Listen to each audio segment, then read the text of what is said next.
This is Roy Thomas, and you're listening to the Captain America Comic Book Fans Podcast.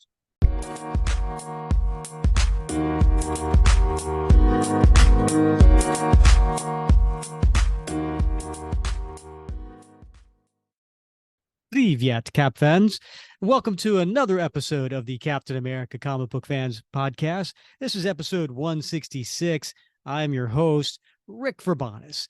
And as always, I'm joined by the best gosh darn co-host out there. That is one Mr. Bob Lucius. Oh, Bob. Well, the Ukraine girls really knock me out. They leave the West behind. And Moscow girls make me sing and shout. And Georgia's always on my mind. Hey, I'm back in the USSR. You don't know how lucky you are, Bob. I've been told that, Rick. I've been told that, in fact. That you're lucky? Yeah, that I've been lucky to have been born here. That's true. We all are. Well, all of us. First of all, we have so many different countries listening to this podcast. Yeah. I think every one of us is lucky to be living in where we are. And lucky to be living. Yeah, exactly. Yeah. As your mom says, any day above ground, right? That's right. Yep. Yeah. How are you, Bob? Well, I'm pretty good. Привет. Yeah, I'm good. Good. Yeah. Yeah. That too. Yes. Yeah. Borscht. Yeah. Pravda. Yeah. Yeah. Popsicle. Yeah. No. Привет is how you say hi informally in Russian. Wow. Really? Yeah. All right. How you doing, my comrade? Easy just to say hi. It's like those Russians. They have a different word for everything. I know. Silly. Silly Russians. That was an old Steve Martin joke. You remember? Was it? Yeah, I remember my brother was a big Steve Martin fan. Started buying all the albums when Steve Martin was coming out. A wild and crazy guy. Yeah, all those albums, right? And I think he was talking about the French or something, about they have a different word for everything. It is a funny joke. It was a good bit. Did I tell you? I saw Steve Martin and Martin Short recently. Yeah, that you did. Yeah. Yeah. It was a birthday present from my wife, and we went and saw them last month, and man, were they funny, hilarious, the two of them. And I mean, it's one of those days where you're smiling and laughing so much, that your face hurts when you leave. Yeah. Go ahead, Bob. I know you want to say it. Those guys are, no, I'm not saying it, Rick. I'm just not that kind of guy. Okay, your face is killing me. All right. I said it. There you go. There you go. They're both national treasures. They really are. Martin Short, Steve Martin. I tried to get my son this weekend. In fact, I offered to pay him $10. Uh-huh. Like, I'm always trying to get him to, dude, you got to watch this movie. Wait a minute. You offered him to $10 just to sit and watch a movie with you? I did. Not with me. I didn't want to be there. And I'll tell you why in a minute. It's a little embarrassing, but hey, nobody's. What was it? Fast Times at Ridgemont High. Nobody's going to listen. Nobody's hearing this. I don't want to be around when you're watching this. So no, I don't know if I was like reading Threads or something like that. I've been looking at Threads recently. You familiar with Threads? It's like Meta's version of Twitter, right? Mm-hmm. A lot more positive. I find it a lot more engaging, and I love the cat videos. So anyway, I'm looking at Threads and I read, and I think it must be an error, right? But I read that it's been 36 years since planes, trains, and automobiles. Wow. Yeah, that's exactly what I said. I said, no, that can't be right. So I looked it up and I'm like, it's right. Uh-huh. Yeah. Years. And I'm reading two the comments. Treasures, John Candy. Yeah. I'm reading the comments and everybody's talking about what a wonderful movie this was. And I'm like, it really was a great movie. I've watched it so many times and I love that movie. And I love John Candy, and just a loss, to the world to lose John Candy so young. And so I said, Bobby's got to watch this. I'm like, my son has to watch this. It's Thanksgiving weekend. It's a fabulous Thanksgiving movie. And whenever I recommend a movie to him, he's like, think about it. And which is a nice way of saying, I'm not watching this. I'm like, dude, you're going to sit down right now you're going to watch this movie and I will pay you $10 if you finish it. Because I don't want you like watching half of it and then getting up and wandering off. Like, Right, you're gonna right. sit there and you're going to watch it. And he didn't make it. He didn't make it. And I couldn't believe Like, how it. far did he get through? I think he only got like 25, 30 minutes into it. Right. And he lost interest. And he's like, oh, you know, the Steve Martin character is kind of not a nice dude. And I didn't really find him funny. And I'm like, that's just his, like, that's sort of his character in the movie, but that's not like how he is in real life. And I'm like, Yeah, you gotta watch it. Right. So it just, you know, and my wife said, stop it, just stop it. Like, you know, we always recommend these movies to him because they were like, you know, we've had this conversation about movies we thought were super funny, like Young Frankenstein. Right. And then looking at Frankenstein. yeah, now when we look at it, we're like, well, listen, Meg and I just watched Planes, Trains, Automobiles probably in the last 6 months. Yeah. And it's the first time I've seen it in like, I don't know, a decade or two. Yeah. I hesitate to say 37 years. Yeah. But yeah, and we loved it. We really enjoyed it. It touches a heartstring too. It does, which is another reason. And I'm going to just be perfectly upfront with you.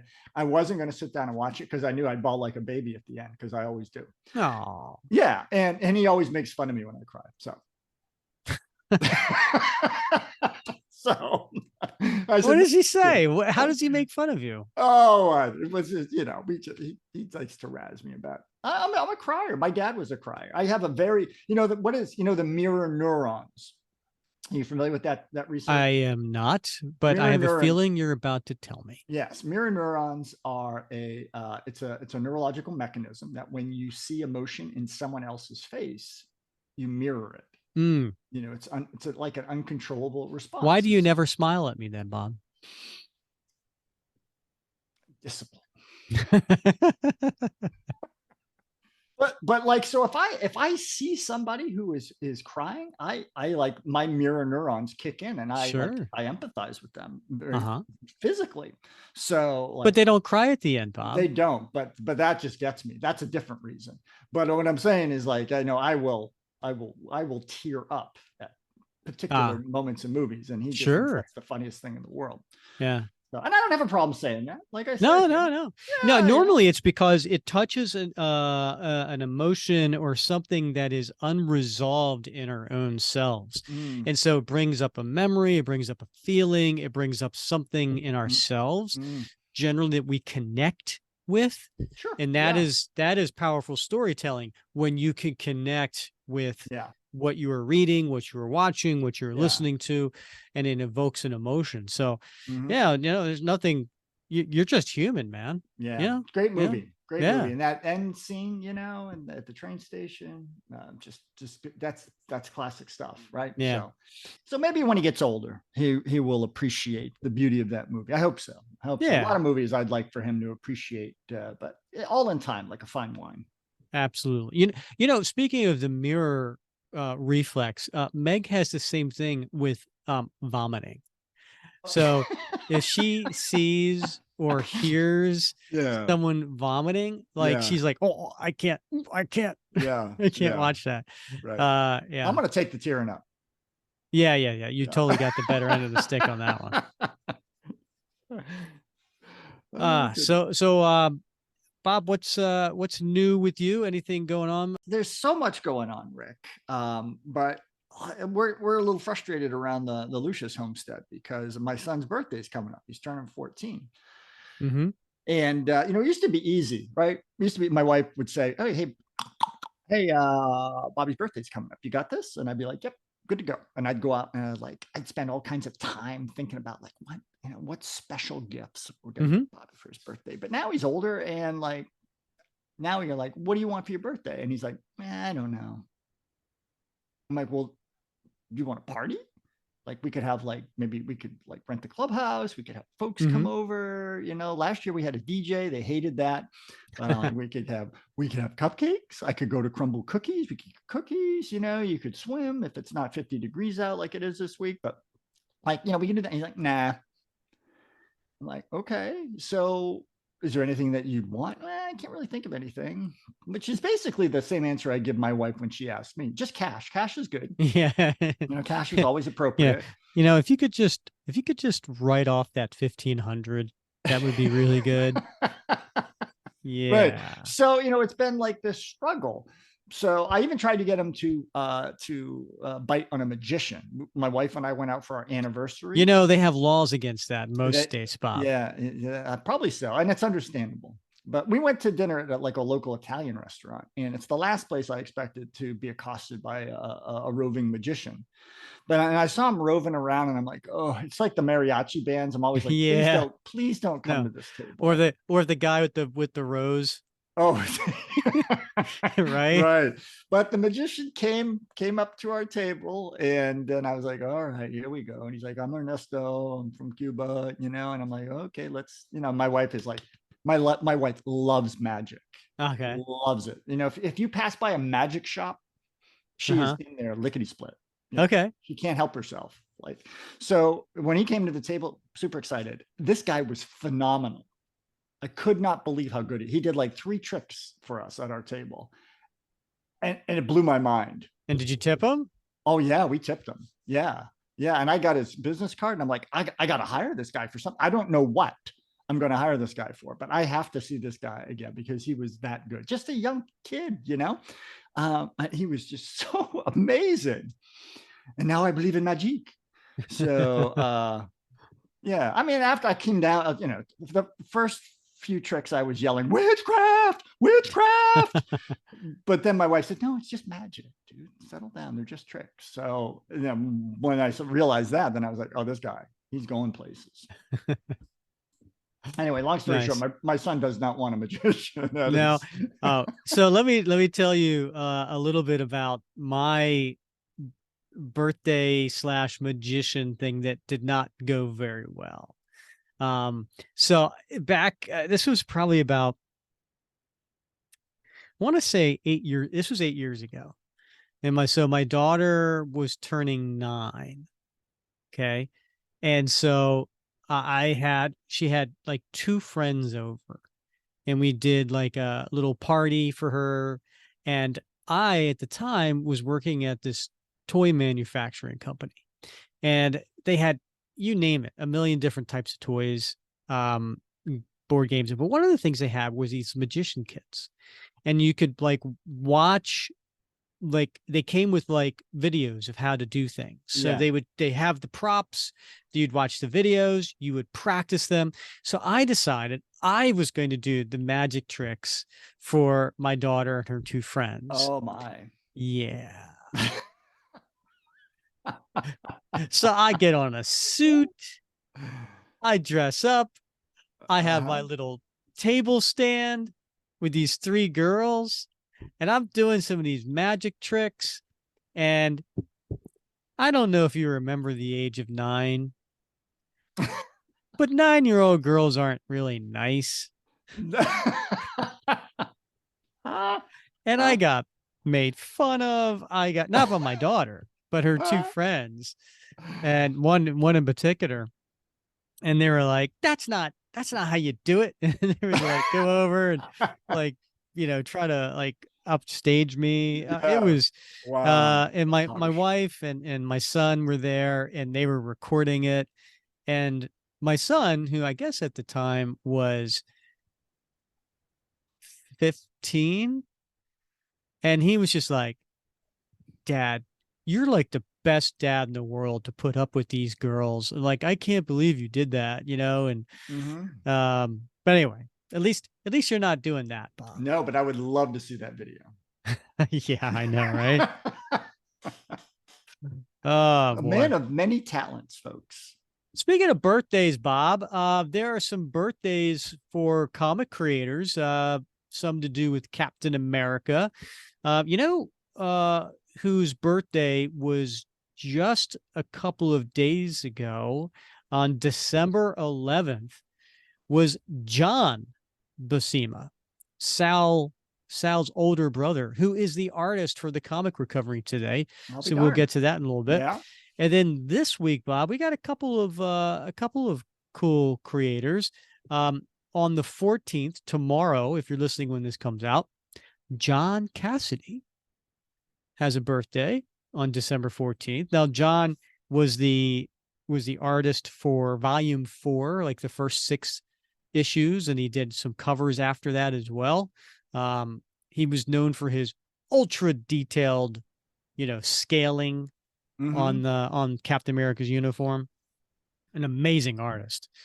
So he's celebrating a birthday on December 14th. And then on December 17th is Bart Sears. Now, Bart was really popular like in the 90s. And then there was a point, do you remember when they did that secondary series, Captain America and the Falcon? Yeah. Yeah. He was the artist for that.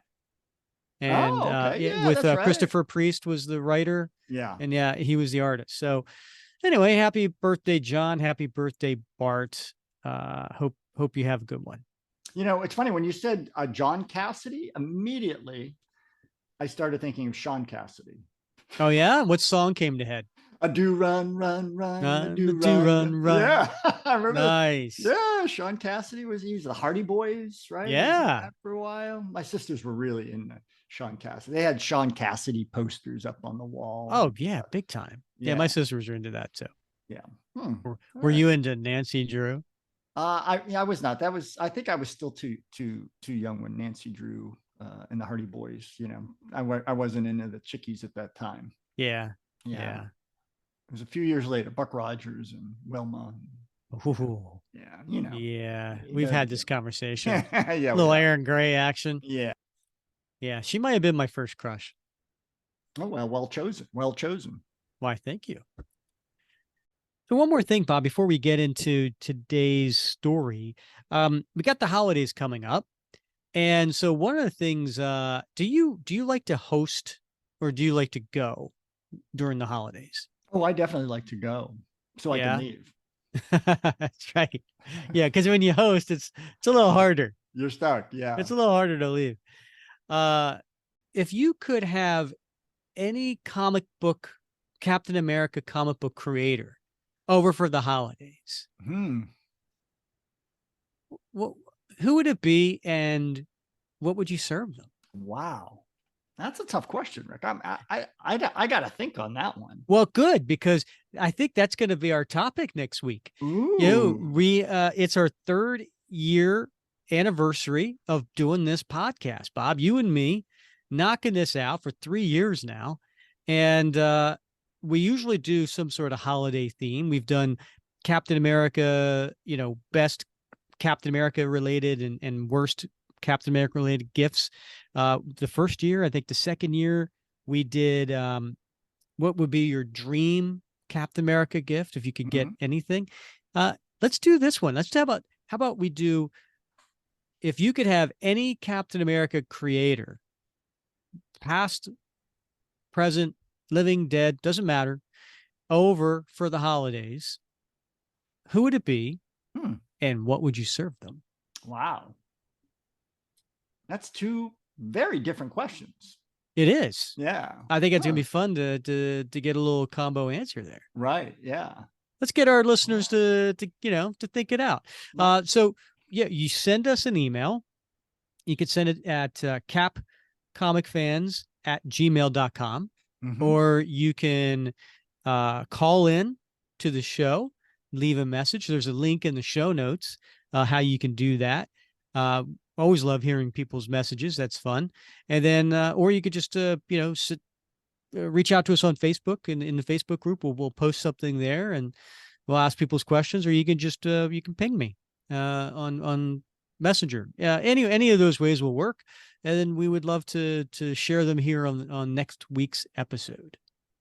I will say this, Rick, I haven't decided yet, but whoever I choose to have to my house for the holidays, they are going to have to run the mistletoe. So, what does that mean? Run the mistletoe? Run away from the mistletoe? Like, what does that mean? It's hanging by the front door. There's no escaping the mistletoe. So, just a fair warning to Jim Steranko or JM or any of those guys. So, yeah, be prepared. Excellent. I'm going to put a big one on you. So. That's a scary thought. Okay. Yeah. All right. So yeah, how about that? We'll do that next episode. Looking forward to that. And let's get to our stories today, Bob. You didn't tie it in with my greeting to you. The back in the USSR, my saying hello in Russian. Yeah. Yeah. What are we covering today, Bob? We are covering a 2-book story arc from the Avengers where we get to read a bit about the Red Guardian. Yeah. Soviet Captain America, right? Yeah, I thought it'd be good to get into the Red Guardian because last week Thunderbolts #1 debuted, and in there was the Red Guardian. So you have Bucky, who is leading a new team of Thunderbolts, and it has Black Widow, White Widow, it has U.S. Agent, Red Guardian, Shang-Chi, Contessa, a nice cast, and I think they're starting off by going after the Red Skull. So, it's very much a Captain America world story. So I figured our Cap listeners would have some interest in it. So, and if you're not familiar with the Red Guardian, we figured, let's go knock this out because it's a cool Avengers story that does feature Cap. Yeah. Now, be forewarned, though, right? Because I mean, there's been a number of Red Guardians. Yeah, a number of them have been featured in various Cap stories. So, but I'm sure we'll dig into that a little bit as well. So, yeah, this is the original. All right, so we're talking about Volume 1 of the Avengers. This is issue 43 and 44 we're going to cover today. 43 had a release date of June 8th, 1967, and then a cover date of August of 1967. So this has been, over 56 years ago that these came out. So they're a little bit of a dated story, but fun nonetheless. And the creators for this particular story, we have writer Roy Thomas. Now, Roy Thomas is legendary writer, editor, in the comic book community. It was great having him on the show. He was actually a guest on the show back in episode 125, if you want to check that out. But he's the writer, and he's been the writer on the Avengers since issue 35, taking it over from Stan Lee, who is the editor. And so he's been on this for about 8 or 9 issues. So starting a very nice and long run. But at the same time that he's doing this, Bob, he's writing about 4 or 5 stories a month. He's knocking a bunch out. In fact, when he wrote this one, he was a regular writer for X-Men. A lot of people forget that. And then Tales to Astonish. So he was doing the Submariner stories on Tale to Astonish. And then he was doing other stories too, like Brand Ek. He was doing at this time, Kid Colt Outlaw. So again, he's just knocking these 4 or 5 stories out every single month. So he's a busy guy. Also on this is the penciler John Buscema, who we mentioned before. He had a birthday last week. Inker George Bell. I'm not sure who the colorist is. Wasn't credited here. The letterer is Jerry Feldman. But he is credited as Jerry Mann in this particular issue, but it's Jerry Feldman. And then the cover is by several artists. We have John Buscema and George Bell, who is the penciler inker of this story. But you also have Stan Goldberg and Artie Semick on here. And Bob, do you want to take the listeners through what's on the cover of Avengers 43? Yeah, it's a pretty nifty cover. So, I mean, front and center, right? Front and center, we see the Red Guardian. So, I mean, if folks aren't familiar with the Red Guardian, he has, imagine, if you will, Captain America's uniform, right? Except it's all red in this case, and he's got a white belt, he's got white gloves, and I think they're colored kind of reddish here on the cover. but in most other places, white boots. And he's got a red star in the center of his chest. Sometimes it appears white in some pages. And then on his head, his cowl, there's a bit of I'm not even sure how to describe it. It's sort of a ridge line that cuts across the center of his scalp. So very, very large, muscular guy, very similar. Obviously, he's the Soviet version of Captain America. And then behind him, off behind his left arm in the background, we see Hawkeye, we see Hercules on the right, lots of machinery. Some of it looks like very large weapons. And it says right in the middle of the book, here he is, the Red Guardian. And above that, of course, is the title of the book, The Avengers. And then we see the heads of Scarlet Witch, Wanda Maximoff, Captain America, Giant Man, Hank Pym. We see Janet Van Dyne, and of course, Pietro Maximoff, Quicksilver. So the Avengers at the time. So really cool cover.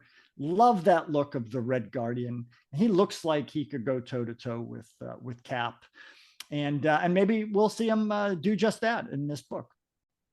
And the other thing too, Bob, is 12 cents gets you this comic back in 1967. That's amazing, isn't it, Rick? It's dumbfounding. It is. It really is. You know. Yeah. Gosh, folks. Tell me about it. I would read you the solicitation, but there ain't one.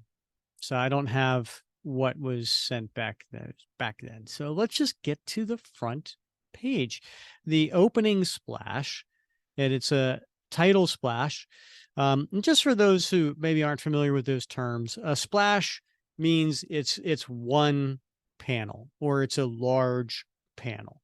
And title means it's on the opening page, which has the title to the story, usually the credits, and you know, maybe the little fine print underneath. And so that's what we're looking at here. And they call it a splash because it's something that is supposed to stand out, right?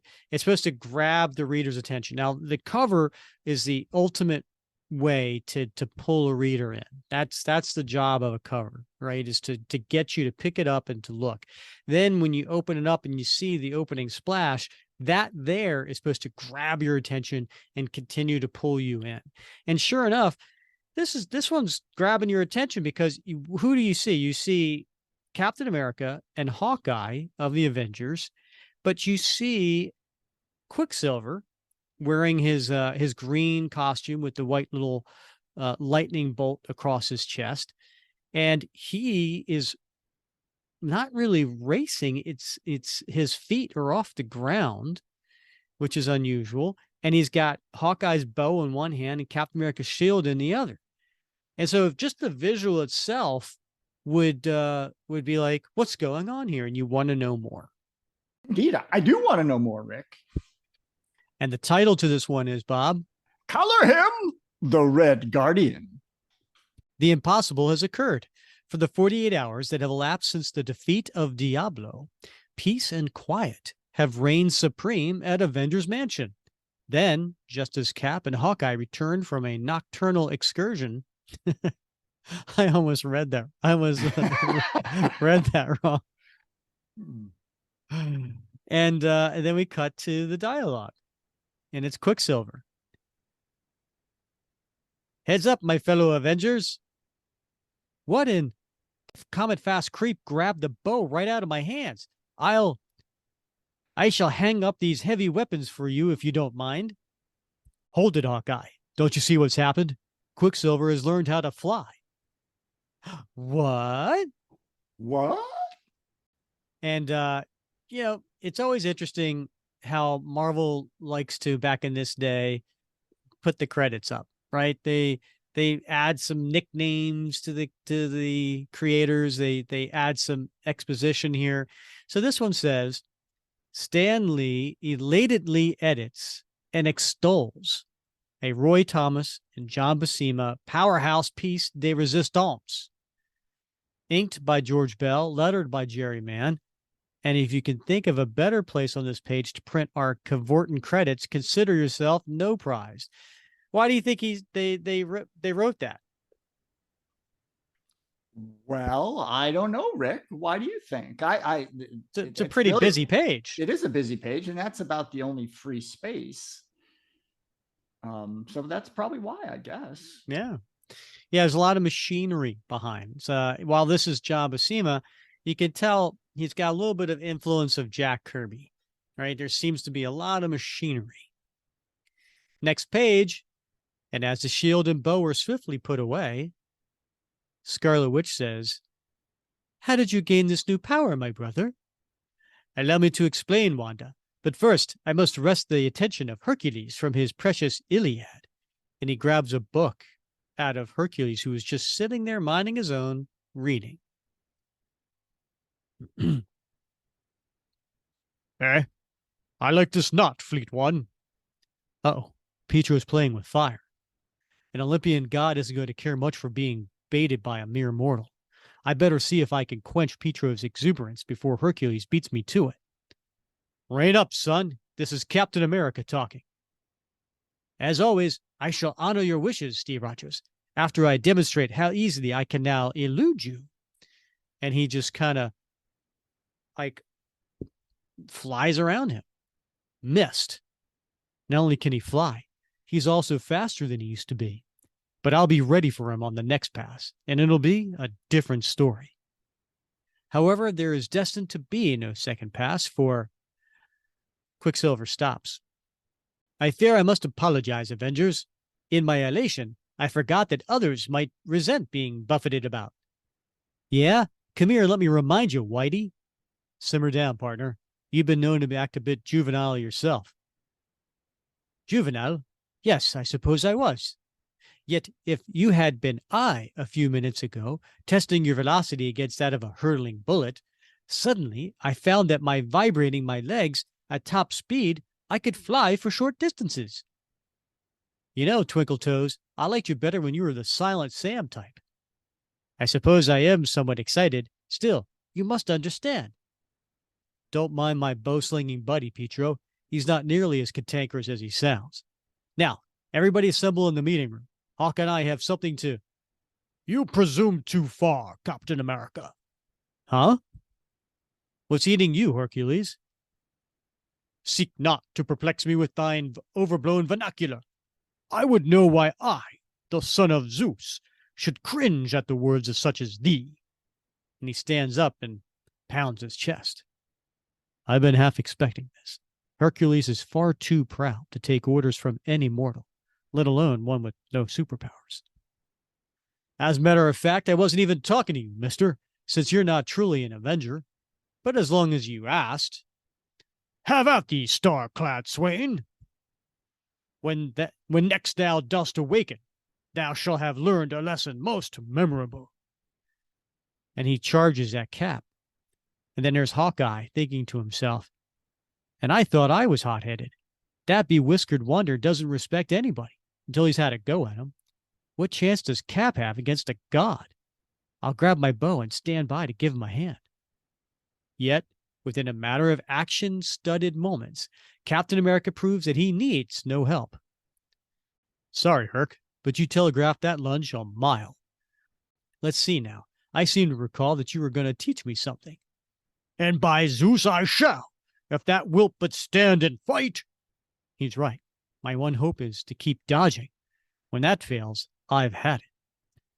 Can such agility be possible? Let me turn to the next panel.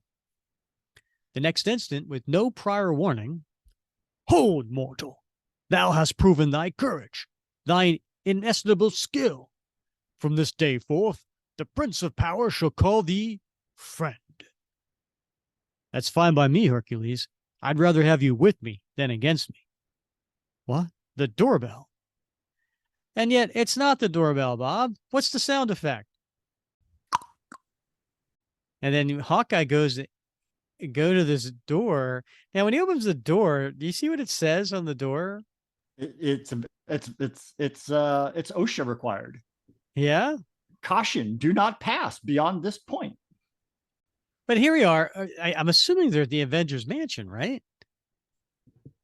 Yeah, I mean, you would think so. With all that machinery in the background, it's not typically what you would see, but yeah, I would think they'd be in the sparring room. Yeah, but It'd be amazing. Hawkeye's answering the door. Yeah. Of all the crummy times for this place to become the crossroads of the nation. What's your problem, pal? Need change for a parking meter? Ah, he's so funny. He's a wit. Allow me to introduce myself. I am Ebenezer Wallaby, attorney at law. I have some business with Miss Janet Van Dyne. Is she? She might be. Come in while we send up a smoke signal. Thank you, Mr. Hawkeye, I presume. And when Jan and Hank come from the lab section, thus, Miss Van Dyne, having passed your 23rd birthday, the full sum of your father's inheritance is now yours. I presume you'll wish to invest it in long-term bonds. Did he say your birthday? Yipes. We were so busy with Dragon Man, I forgot. It was the day before yesterday. But what's the difference? After all this time of living on a paltry $25,000 a year, I'm rich. Rich. Quick, Mr. Wallaby, how much am I worth? Well, offhand, I should say about 3 mil. Oh, merciful heavens! You shrunk and grown tiny wings. Hank, you big wonderful man mountain, do you know what this means? I do. You'll be harder to manage than ever. Honestly, Henry Pym, sometimes I think, say, what happened to Mr. Wallaby? He left rather hurriedly, Jan. Probably to invest in those bonds he mentioned. Bonds be hanged. I'm going to take that money and live, but definitely. Now, what garb is Hank in? What he's been so many things over the years, Bob. What is he currently in the Avengers? Yeah, he's Giant Man, right? I mean, is he Goliath here? I think he's Giant Man. Giant Man, right? Yeah. So it's the yellow and blue costume, right? With really cool shades. Indeed. Then abruptly the mood is changed as, by my beard, where the hath Hawkeye departed? I was afraid of this. He must have gone to follow lead to the Black Widow's whereabouts that we learned tonight. That's what I wanted to discuss at the meeting, but he's jumped the gun. Will he ever forgive himself for not trusting Natasha, for losing faith in the one he loves?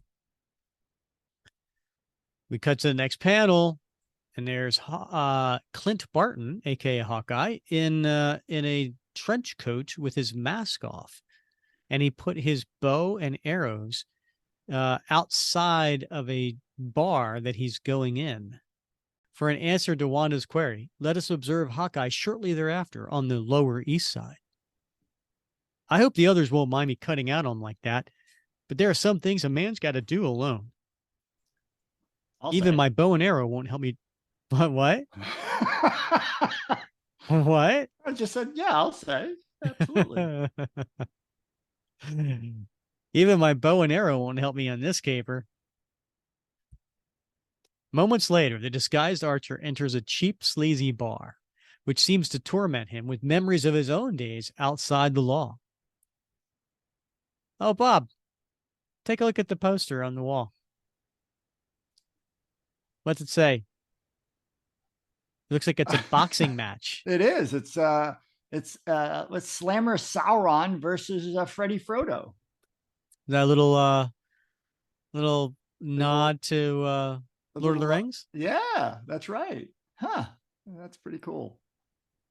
I guess Cap would say it's ironic that all the time I was hating Natasha, she was really working for S.H.I.E.L.D. Now she's a prisoner somewhere in Asia. And if this contact we made can't tell me where she is, I'll probably never see her again. For long, anxious moments, Hawkeye scans the unkept clientele of the saloon, looking for a certain face. Then, excuse me, fella, I'm looking for a guy called Bruiser. Know him? You're talking to him, mister. I'm the one that called you at that unlisted number. But first, let's see the color of the dough you offered. Don't sweat it. You'll be taken care of. Now about the Black Widow. Wait a minute, pretty boy. The deal was cash. On the barrelhead. Sight. I just decided you look like a cop, and the Bruiser don't make no deals with the fuzz. In fact, I think I'll just learn you what it means to mess around with Bruiser Bates. And he goes and he punches at him, but Hawkeye ducks. But nuts, his fist flung open my blasted coat. So he puts his mask back on. Hey, you ain't no blue coat. You one of them Avenger crumbs. I guess I'll just have to wind up this one as Hawkeye. Look alive, you creeps. We was being spied on. Instantly, the entire room seems to come alive amidst shouts of angry defiance. That masked man don't belong here. Let's send him back where he came from. Get him. He ain't no great shakes without his fancy arrows. I'll take him from behind. Bob, you just keep your comments to yourself. So they think I'm no match for him without my bow, huh? Well, that's one little myth old Hawkeye will just have to puncture. And puncture he does, as anyone casually passing by the front window could hardly avoid noticing. Makes a noise, Bob. Smash! Nor, for that matter, could one who was even strolling past the rear window. While inside, oh, who's that bum that said the character couldn't fight? You kidding? We was the first one to get clobbered. You better believe it. I ain't spend hours training with Captain America for nothing. Gotta make sure Bushy Lips here don't take off on me, but no reason why I can't teach these clowns a lesson. This isn't as hard as I figured. Maybe I should work out without my bow more often. But the very next instant, there's a guy, he gets a chair and knocks Hawkeye in the back and knocks him through the window. Oh, maybe I shouldn't. I didn't see that big bow hunk with the chair. That ought to finish him. He sure knocked the breath out of me. Just the same as they better not count me out too soon, because they just belted me into the alley where I left my bow and arrows. And old Hawkeye ain't one to let an omen like that slip by. Thus, scant moments later, as the underworld characters rush to that very same window, and there's an arrow hitting the guy in the middle. Yipes! Look out! He's still alive and kicking. You're telling me? Then, like Odysseus against the army of sinister... No, not Odysseus. No. Odysseus. Odysseus? Okay. Then, like Odysseus against the army... No. Odysseus. Yes. All right, that's what I said. All right. Then, like Odysseus against the army of sinister suitors. Okay. Then, like Odysseus against the army of sinister suitors, like Robin Hood against the hordes of a plundering prince, the one and only Hawkeye makes his move. This is the kind of action I was born for. I must have been nutty to think of fighting any other way. And as a final trio of desperate cutthroats tries an en masse charge, there's an arrow that hits the three of them, and it makes a noise, Bob. Whizz. Personal note, we were going to let the fight go on for another couple of pages till we learned that we'd have to buy a bow hunter's license. Stingy Stan. I wonder how many kids read this and went, oh, I guess, oh, I didn't know you had to get a bow to write about it. You had to get a license. Okay, Bruiser, now that we got the place all to ourselves, you'll get your blood money, but you're going to spill all you know about the Black Widow, or... Sure, Hawkeye, don't slug me again. I don't mean no harm. Besides, all I know is about where the commies are keeping her. Honest. Soon, a grim Hawkeye once more walks out to the darkened city. I turned that crumb over to the FBI, but a bargain's a bargain. Besides, it ain't illegal to overhear info. The main thing is, now I know where Natasha is, if he wasn't lying. And if he was, he better go into hiding. So he shows back up to the Avengers headquarters, and sure enough, Hercules is just sitting there doing nothing. What's with you, Herc? Burning the midnight oil? I understand not thy patterns of speech, but I cannot sleep. My heart doth long for adventure. Yeah? Then I got some plans that might be right up your alley. Wherever thou may lead, impetuous one, Hercules is prepared to follow. The Prince of Power was not made for idle leisure. A few minutes later, when the avenging archer has outlined his purpose and they're flying away. So according to this Joker, Natasha was betrayed by a guy inside S.H.I.E.L.D. who then defected to the other side. We got to get to her before... Why are you looking at me like that, Whiskers? Methinks I ever misjudged thee, mortal. Thine often brash words do but mask a soul tormented by love. And on that perceptive note, let us switch to the powerful pair's Asian destination, where it is with pleasure, Comrade General, that I welcome you to my nation's most secret base. Do not seek to stall me, Colonel Ling.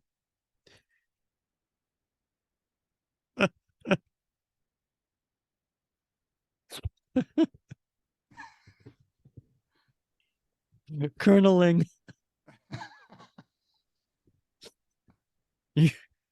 You know why I'm here. Mom. Oh my God. His name is Colonel Ling. Colonel Ling.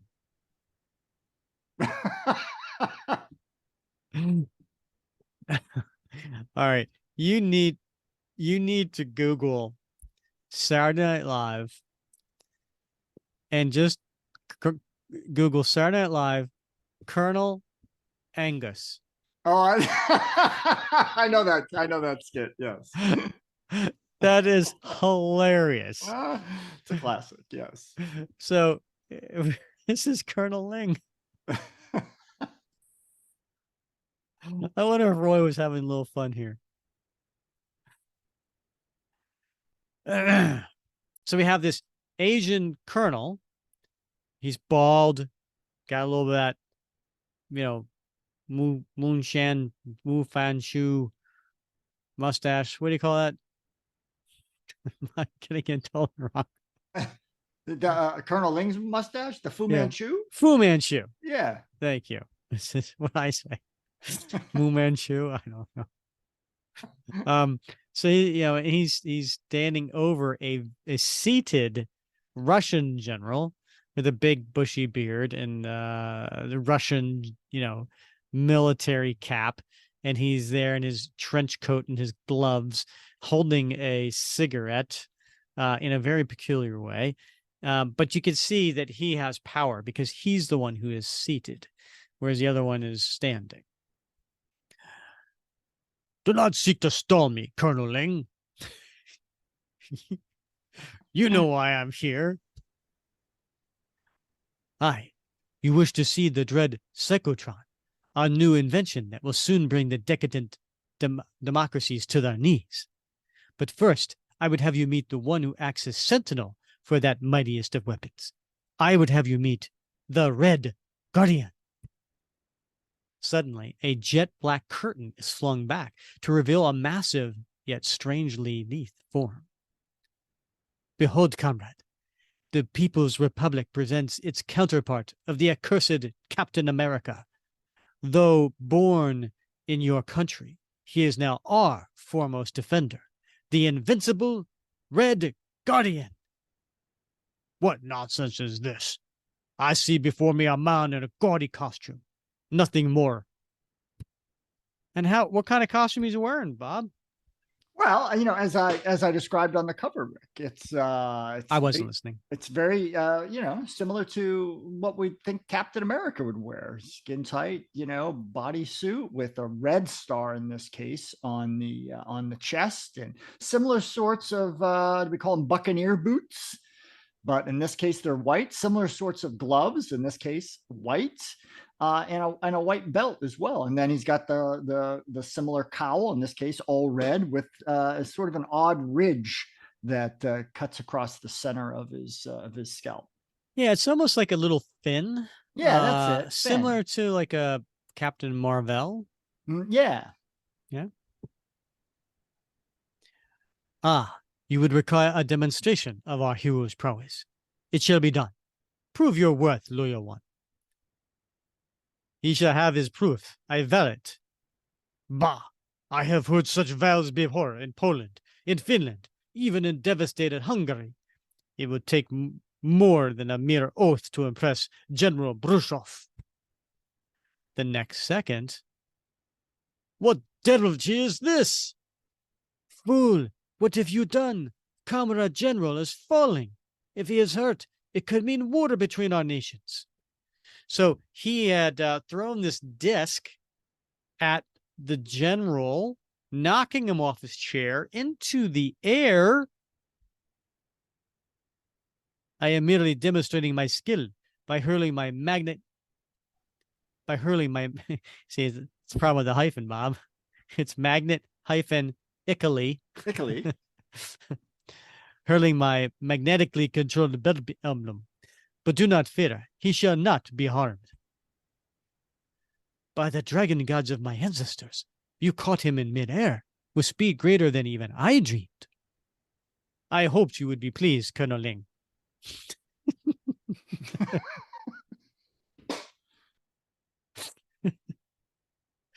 All right.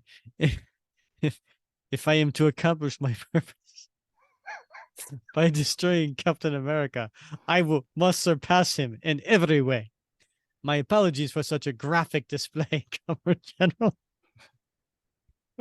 Someone's got the giggles, folks.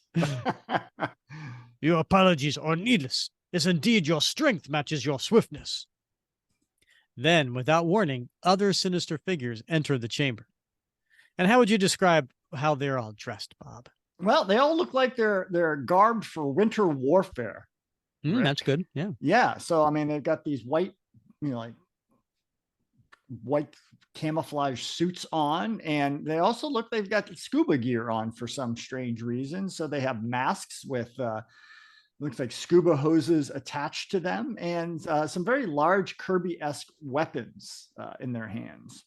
No, excellent point about the Kirby-esque weapons. We had the machinery, now we have the weapons. No two match. Yeah, exactly. Standardization goes out the window in this army. Exactly. Yeah. Forward, brothers. It is our duty to kill the costume one, if we can. Aye, if we cannot survive our most violent attack, he is not worthy to be called the Red Guardian. Advance! Show him no quarter! But within seconds, it becomes clear that their crimson-clad prey needs no quarter. Is this the best that can be sent against me? 6 blundering dolts? It is not possible. He scatters us like sheep. And his belt buckle flies through the air as if by magic. Halt! Cease your fighting. I have witnessed enough. Truly, the Red Guardian is more than the equal of the arrogant Captain America. I must see the two of them clash at the earliest opportunity. What? You would bring that star-studded dog here, in the very place where the Psychotron is hidden? It must not be, Comrade General. It is too dangerous. Quiet, Colonel. Do not forget that your superiors have ordered you to obey me in all things. Now, I must only think of a ruse, a way to bring Captain America here. And when you do, I shall utterly destroy him. Meanwhile, not far away, as if to prove anew the fate works in mysterious ways. And we see Hercules and Hawkeye looking from their vessel, a little monitor, and they see the Black Widow tied up. Of course, when I say vessel, and we're talking about Russians, do you ever see Star Trek movies like Star Trek 4? Sure. Right? Where that was the one with like the whales and everything in it. Oh, yeah. Right? Mm-hmm. That's when the Star Trek crew go back to our time. Yes. And I always think of Chekhov. Uh-huh. And he was sent to go find the nuclear subs. Yes. And he went walking around. Yeah. And he would say, the vessels. Where are the nuclear vessels? And the police were like, this is the middle of the Cold War. Yeah, good stuff. Look, somebody up there must like me. I didn't dare dream that Tasha was still wearing that homing beam gizmo I gave her, but she is, and it led us straight to her. Who says these East-West romances can't have a happy ending? Alas, my friend, our mission is far from completed. She is still a prisoner, beset by full many a foe. And minutes later, as the dauntless pair colorfully leave their hovering craft, they come swinging down to an army of Soviet Chinese army. We have reached the very center of the space, yet 'tis passing strange that no aircraft menaced us. Yeah, but I won't complain about it if you don't. Stop them, but do not fire. One of them is an Avenger. What a feat to capture him alive. What do you know? Old Hawkeye, a potential propaganda victory. However, the two newcomers proved much easier to have than to hold. Bah, these puny fleas provide spouse sport for me. Have they no warriors more worthy to face the peerless Prince of Power? Mister, I don't give a hang if they throw a blasted parade in our honor. All I care about is Natasha, and nothing this side of death is going to keep me from her. Natasha? Aye, I did almost forget. She is the female whom thou desirest to rescue. And then he breaks through a wall, Bob, and he makes a loud noise.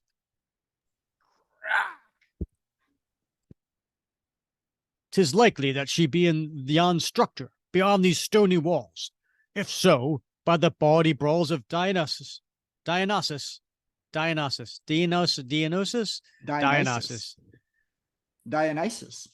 she shall be freed."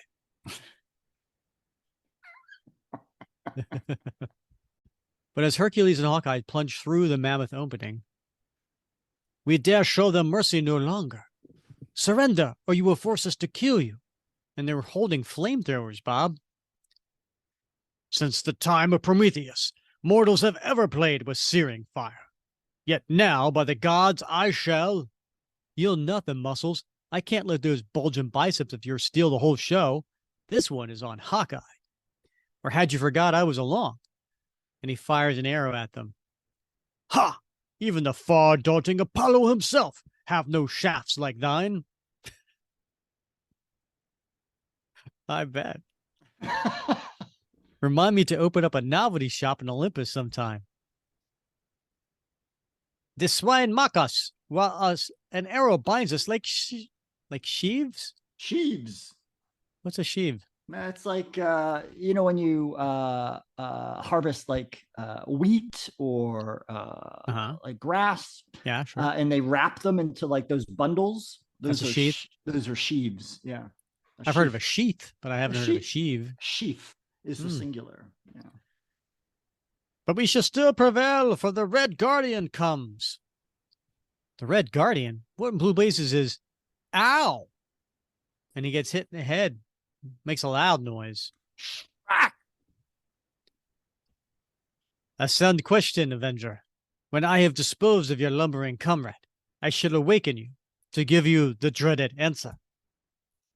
Next, as the gleaming spinning metal disc returns magnetically to a gloved hand, "So, thou art he of whom yon minion spake."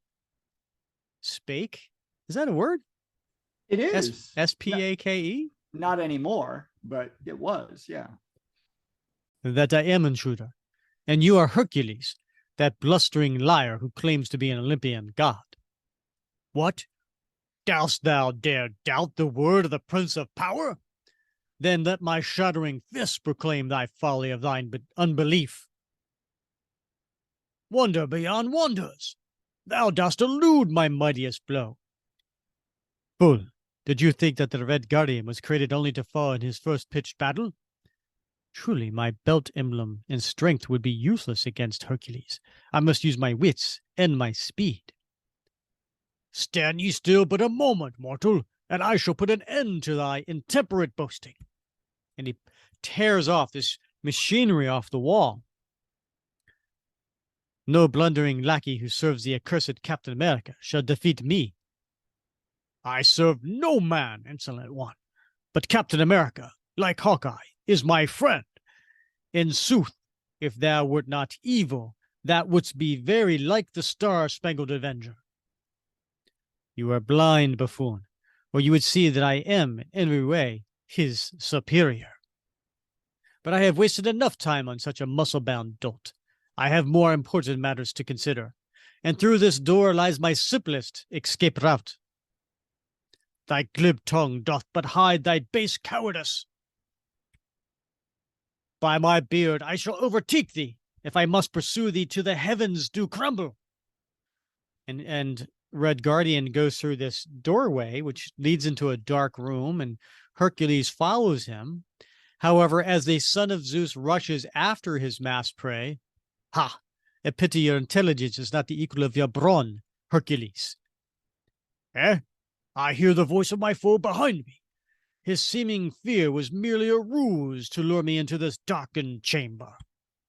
At last, you begin to perceive, Rashful, but too late, for you are now indeed the prisoner of the Red Guardian, and in a moment you shall know the terrors of the dread Psychotron. He slams the door and locks him in. The next moment, inside the darkened enclosure, does that foolish mortal think to hold Hercules? In a trice I shall... Nay, the door has vanished, as if it did never exist. In its place there be shimmering lights, an indescribable shriek, fingers of wreathing flame. Wait, behind me, I do somehow sense the presence of one who I've fought before. Then, as we turn the page, and is a giant splash page, Bob. Then, as the very floor beneath him seems to turn to stony crags, as a long-forgotten roar echoes through the Stygian blackness, Hercules turns to behold. What are we looking at here, Bob? It's the mythological Hydra. It's a dragon with, I don't know, how many heads did it have? Six or seven heads? Indeed. One of the many challenges Hercules had to accomplish. And it makes a loud noise.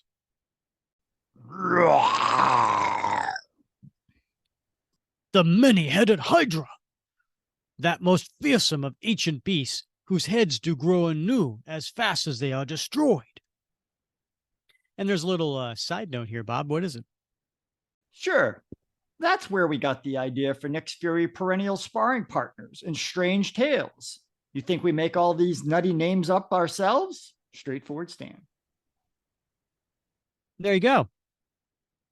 So, Hydra is based on this mythological creature. Well, what do you know? The Hydra. Next page. 'Tis beyond belief, beyond possibility. Did I not kill yon loathsome demon in eons past? What I see could be but an apparition, a phantom, and nothing more. Almost instantly, as if the answer to the immortal's outcry, the Hydra hath grasped me. Surely this be no mere ghost that lays its claws upon me, but a creature of flesh and bone. And what the Prince of Power can fight, he can defeat. For nothing that lives and breathes can stand against the mind-staggering might of Hercules. You know you want to do it. Hercules! Hercules! And he's fighting his way. But to the utter astonishment of the Lion of Olympus, such a blow hath felled Titans of old, the android called Dragon Man, even the Thunder God himself. Yet the beast scarcely felt it. How can such a thing be?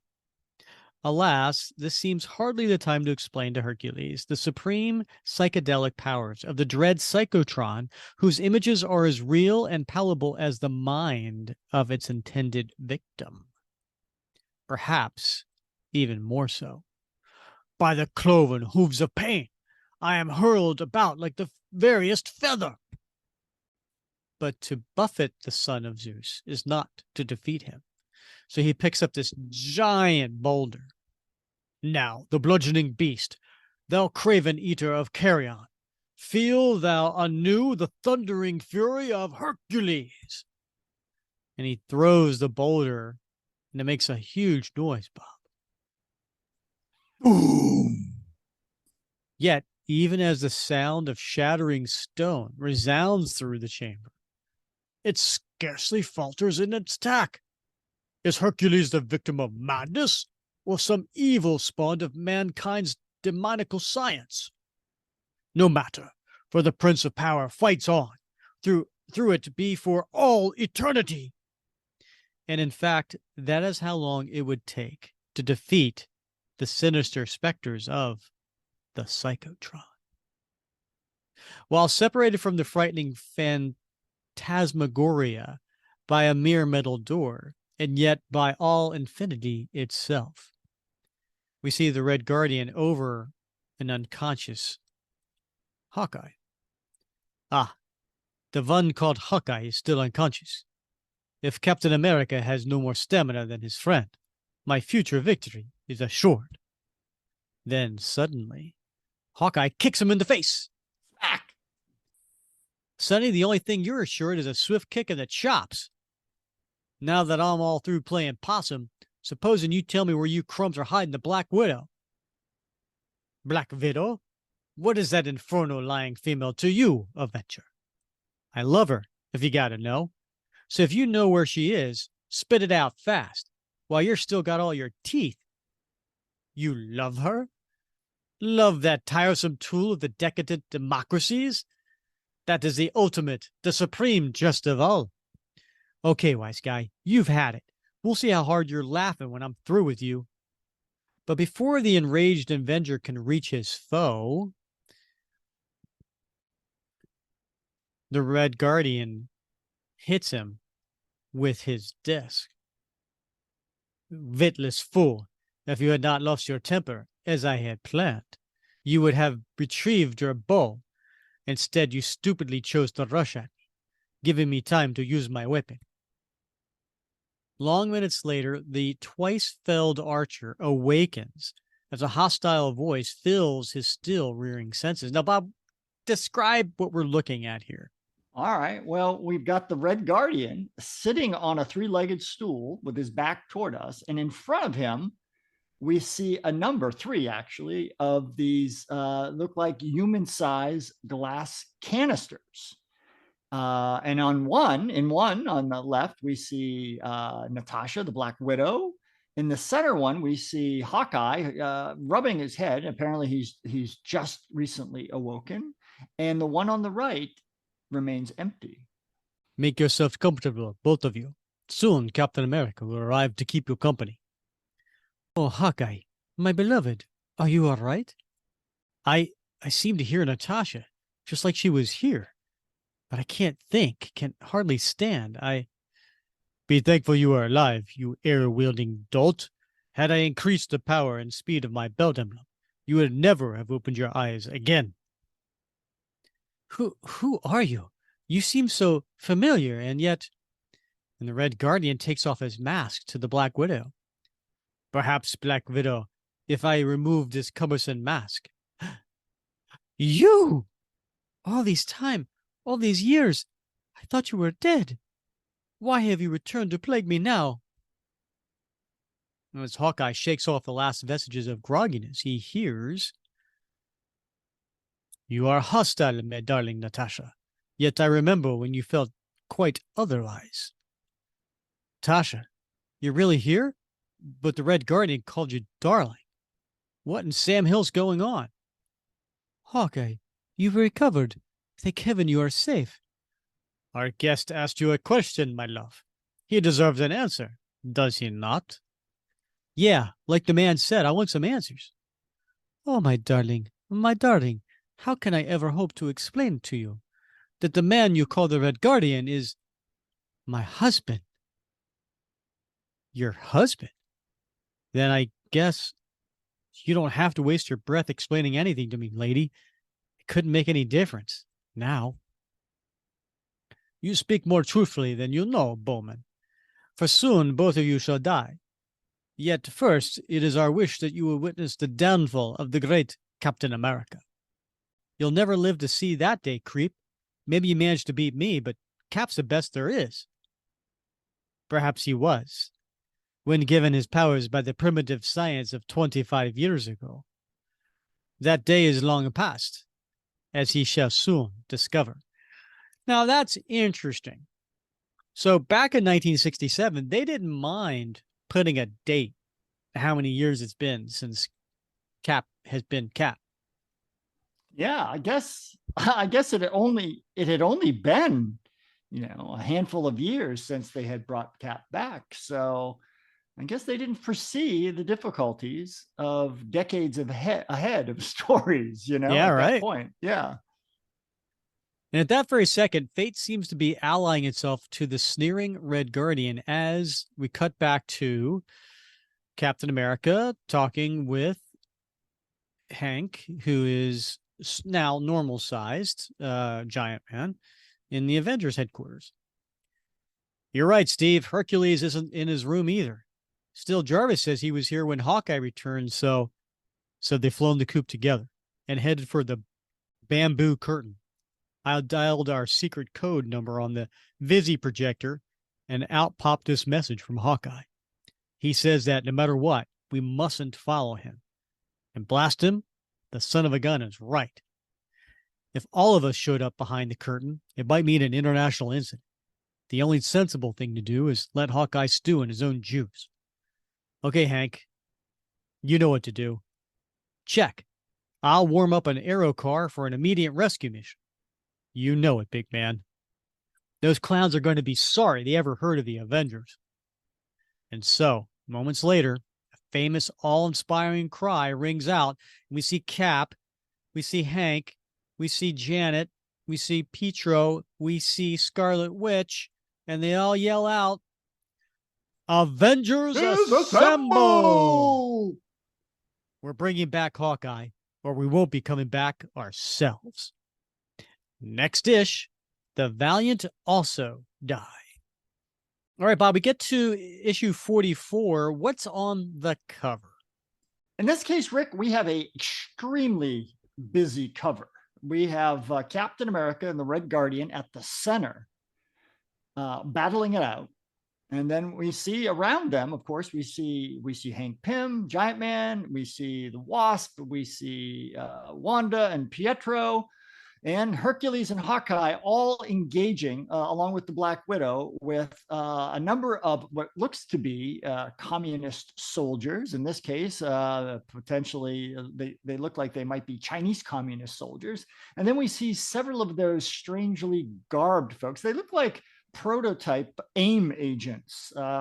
They have, these white bodysuits with purple belts, purple boots, purple gloves, and these strange, weird purple helmets on with visor slots in the front of them. So a strange looking outfit, but two different groups of bad guys engaging with the Avengers at this point. Yeah, it's a pretty cool cover. It's art is by John Buscema, Vince Colletta, Stan Goldberg, and Artie Simic. Now, this one had a release date of July 11th, 1967, cover date of September. And the creators on this one, we have the same writer and penciler, Roy Thomas and John Buscema, but this time the inker is different. It's Vince Colletta, and the letterer is different. It's Sam Rosen, but still edited by Stan Lee. And the title to this one, Bob, is The Valiant Also Die.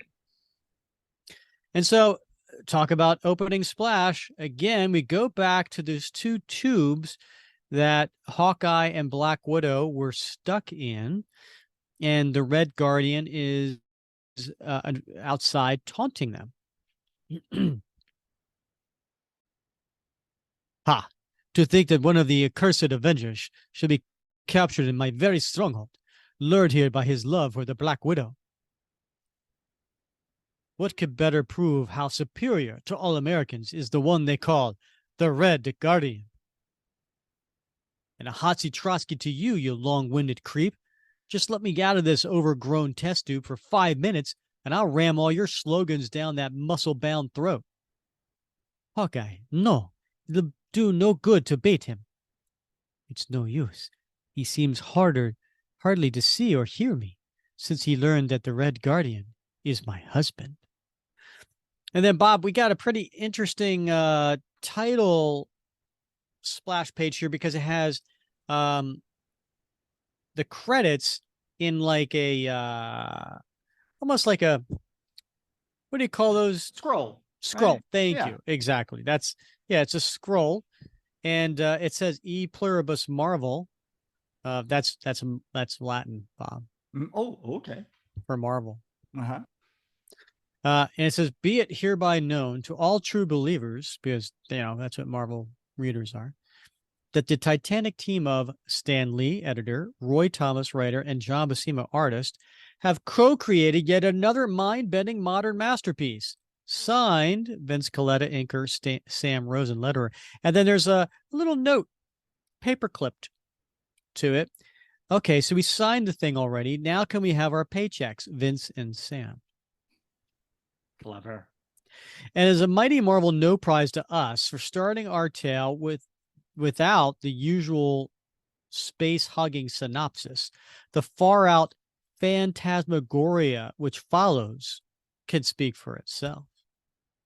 For the next moment, two sinister figures enter this gadget-studded chamber behind the bamboo curtain. And who is it, Rick? Black Widow thinks to herself, it's Colonel Ling. And great heavens. Bob, do you usually yell great heavens after Colonel Ling? Sometimes during. Oh, okay. With him is General Broshoff, my country's top military genius. What now? Is it time to play war games? Silence, dog. Let him rail, Guardian, while he can. Soon he shall chant a different tune, one of the unending despair and fear. Yes, Comrade General, as does Hercules even now. You're bluffing, Baldy, and it won't wash. There's no power on earth that can beat that bearded bozo. We have no need to defeat him, fool. Yet for all his vaunted strength, he shall never bother us again. Observe and tremble. Then the hand of the demoniacal colonel turns a large dial, and a startling sight appears. Look, my dear Hawkeye, and how the Prince of Power battles the very air, struggles with non-existent phantoms, and thus he shall remain the eternal victim of the dread Psychotron. I don't get it. What's Herc think he's fighting? Why doesn't he bust out of there? That he will never do, Avenger. Colonel Ling, show our captive audience what Hercules himself sees. And as Ling complies, the kaleidoscope of swirling colors converge into a single incredible scene. What is it, Bob? Oh my God, it's the Hydra. By the deadly darts of Apollo, what manner of beast is this? Second Hydra. Though I wield as much power as ever I did in antiquity, yet it doth ever defy my stoutest blows. We might as well point out here that the son of Zeus is still a bit vague on the niceties of 20th century super science. Savant Stan. In the press of display, as I would be the first to admit, but I am still unconvinced as to its military value. Also, I shall not rest until I behold your precious Red Guardian in action against the hated Captain America. That is also my own fondest wish, General Broshoff. You and our distinguished guest are both short of sight, Alexei. What matters a hollow victory over one lone man, when, with the Psychotron, we can conquer a world? Right now, the powers of the Psychotron are limited to a single chamber. But soon, very soon, we shall be able to project images of whatever we desire into the very heartland of the enemy. And what are we seeing, Bob? It's a tremendous scene of a tsunami coming down. It looks like the center of a city. And in the background, you can see ships capsizing. And in the foreground, you see people running for their lives. It's actually a very, very striking splash page. Terrified, helpless before visions of fire, a flood of mechanized war machines, taller than buildings, both citizenry and military alike will flee in stark panic. Then, using our newest and most deadly weapons, it will take merely a small hand-picked force in each country to take possession of it and its virtually undamaged resources. Think of it, an entire world should be ours, without the incalculable hazards of nuclear war. A few tons of scientific equipment placed on your nation's atomic submarines, and this planet shall be ours. Ah, yes, our atomic submarines. Perhaps your need for them is the only reason you have informed us of the cyclotron, eh? I assure you, Comrade General. Never mind. There is still one thing that makes me skeptical of your masterful plan, Colonel. For what of Madame Natasha, she who was exposed earlier to the full fury of the cyclotron, yet was not reduced to the stark helplessnesses which you predicted? I admit, comrade, that we must do further study on her to learn why the traitor still possessed enough strength or will to attempt an escape. Perhaps, and the Black Widow speaks up for herself. By the way, Bob, I don't think I've heard you describe what Black Widow looks like yet. Well, it's a fair point, Rick, because I haven't, but it is not the familiar costume that we would expect to see in later iterations of the Black Widow, or of course, in the Marvel Cinematic Universe. In this case, she wears what can best be described as, I would think, a full body fishnet bodysuit. And then, of course, over her midsection, like a one-piece bikini in black, black gloves, a silver belt, a black cape that only comes down to her waist. So it doesn't seem very functional, although it is rather becoming. And then she has her mask. I don't know how to describe that mask, Rick. It has a certain 1960s flair to it. It really does. Yeah, I mean, they haven't. It looks like it looks like Larry. Was it Laurie Newman's Catwoman mask of the exactly Batman TV series? Yes, that's exactly what it. I don't think I said her name right. Julie Newmar. Julie Newmar. That's what I meant. Yeah, thank you. Lorraine Newman. That's just Saturday Night Live. That's right. Yeah. You left out one important factor, Bob. Her hair is jet black. It is. Yes. Not red. Not red. Not red. And it's short. She's got a perm. Yeah. A little bouffant there. Yeah. Which, again, very popular in the mid 1960s. Perhaps it is because I am not a traitor, my colonel. Quiet, female. Your guilt is proven. By whom, colonel? By a snivering informer from within S.H.I.E.L.D.? I insist you subject the Black Widow to a lie detector test. Eager to gain his guest's goodwill, to say nothing of his A subplate, the base commander calls for an advanced polygraph only to find... Now, Bob, please describe this polygraph that Black Widow is going through right now. Yeah, this is unlike any that I have ever done, Rick. No, you didn't do one just like this? It did not involve a large steel helmet that looks a lot like those diving helmets. Good point. Yeah, that comes completely over her head and covers most of her shoulders with a large glass window in the front. And then lots of like doohickeys off the top and sides of this helmet. So very unusual setup for a lie detector test, but it is an advanced polygraph, not a run-of-the-mill one. So, you ever done a polygraph, Rick? I think I have, but I don't remember. Yeah, it would have been a long time ago. Yeah. Tell me about your experiences. Yeah. Well, I mean, I had to have one periodically in the military for a security clearance, but the most dramatic one I ever did is at about the 10-year mark in my military career. I hadn't decided yet whether I was going to stay to retirement. I was waiting to hear if I had been selected for promotion to major. And I thought, well, I think I'm just going to like get out and join the FBI. So I applied to the FBI to be a special agent. I went and I got a master's degree in forensic science because I thought that might help me. And then I got a letter saying, you know, you've been selected contingent upon medical evaluation and an interview with a polygraph. So I had to drive up to Los Angeles for the polygraph, and I went up to the field office for this, you know, FBI, and I did the polygraph. And well, just give me an example of like the hardest question, like the weirdest question. You know, it's just, you know, there's no more questions about like doing drugs.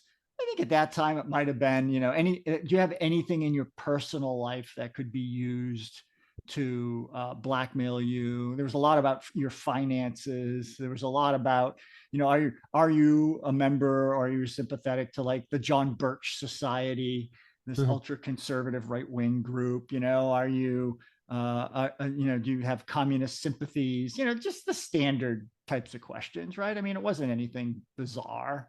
Like, what color underpants are you wearing? You know, nothing like that. Are you wearing underpants? Well, you know, Bob, it's Tuesday. You know what I'm wearing. You're wearing your Captain America underpants. I am, Bob. Yeah. I don't call them underpants, but okay. Underoos, sorry. I stand corrected. So he said, like, go have lunch and come back. So I go to lunch, I come back, and he says, hey, you got to sit down. He's like, I'm sorry. Some issues came up in your polygraph. There might be, is there anything that you want to like, anything you want to tell me? Anything that maybe you want to change your answer to? Because I've sent this back to Quantico. Mind you, this was in Los Angeles. I've sent this back to Quantico for some analysts to take a look at it.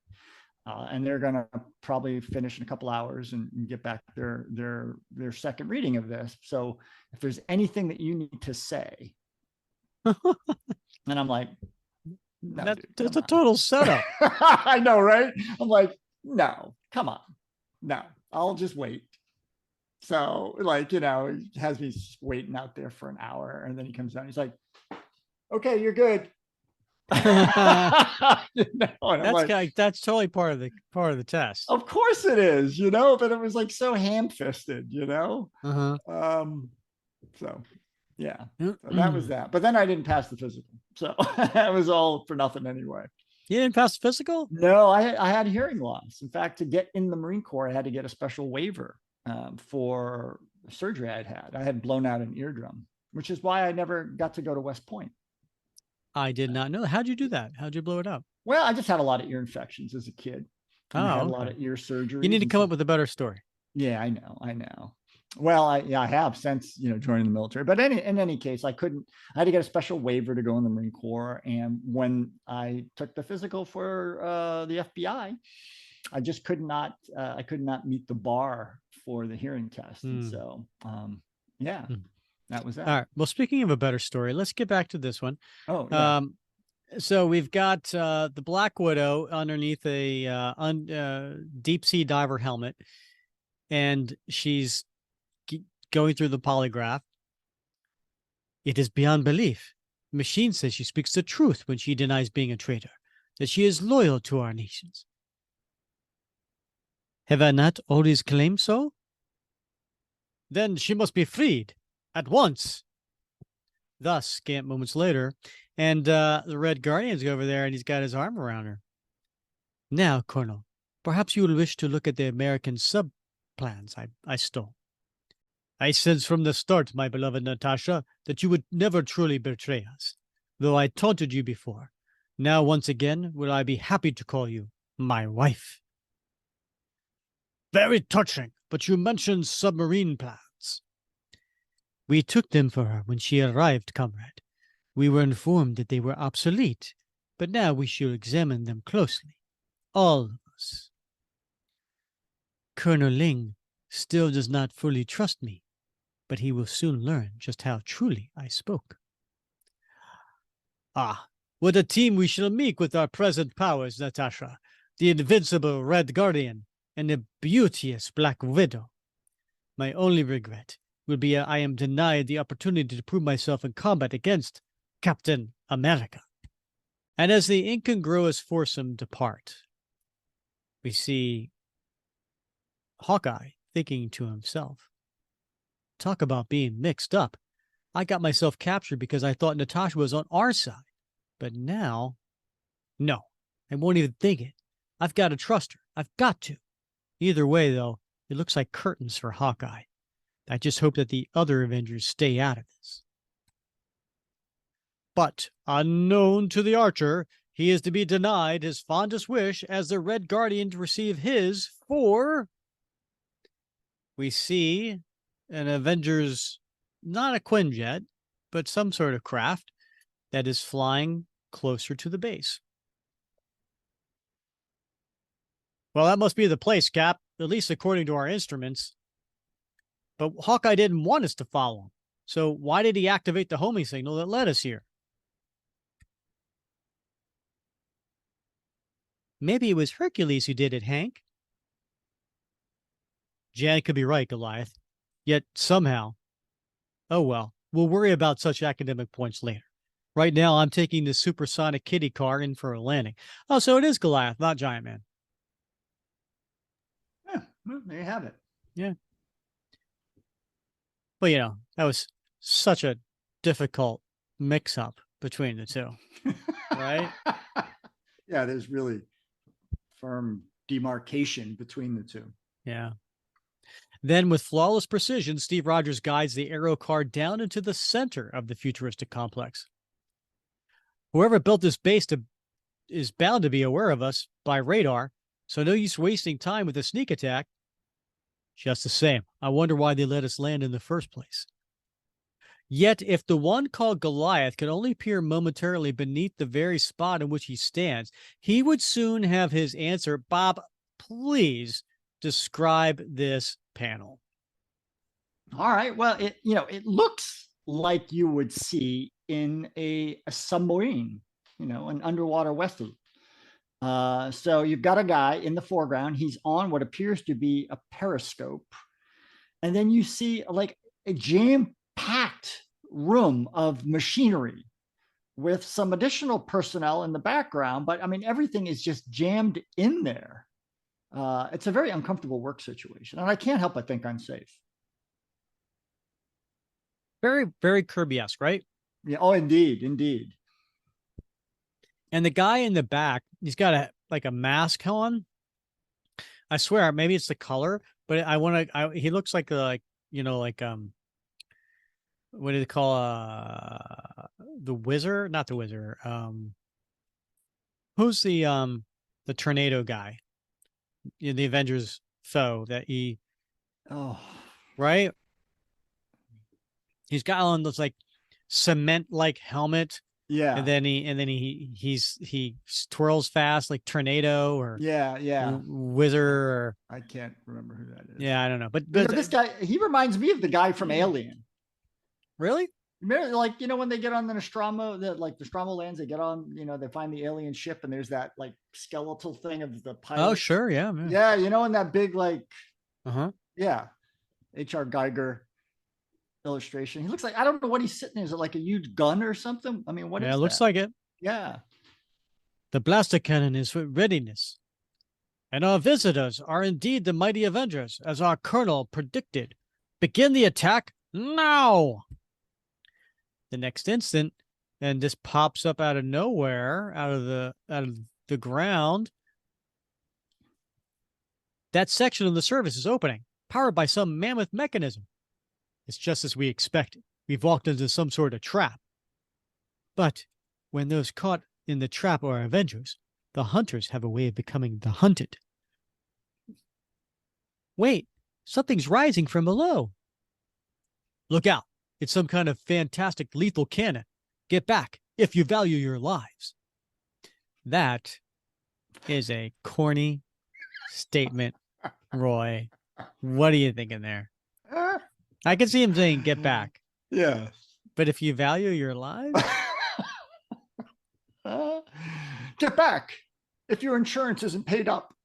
It just doesn't. And even as the colorful quintet duck behind a nearby corner, the cannon strikes the wall. Good show, Cap. Another second and those slabs would have come down on us. All of which gives me a great idea. Wanda, I think it's high time you used your hex power again. As do I, Captain America. Watch as I direct it against the concrete wall behind our attackers, calling down upon them the very fate they had intended for us. And if you can't guess what happens next, Tiger, you're no true keeper of the flame in our book. The wall comes crashing down upon us. The cannon is wrecked. We are defeated.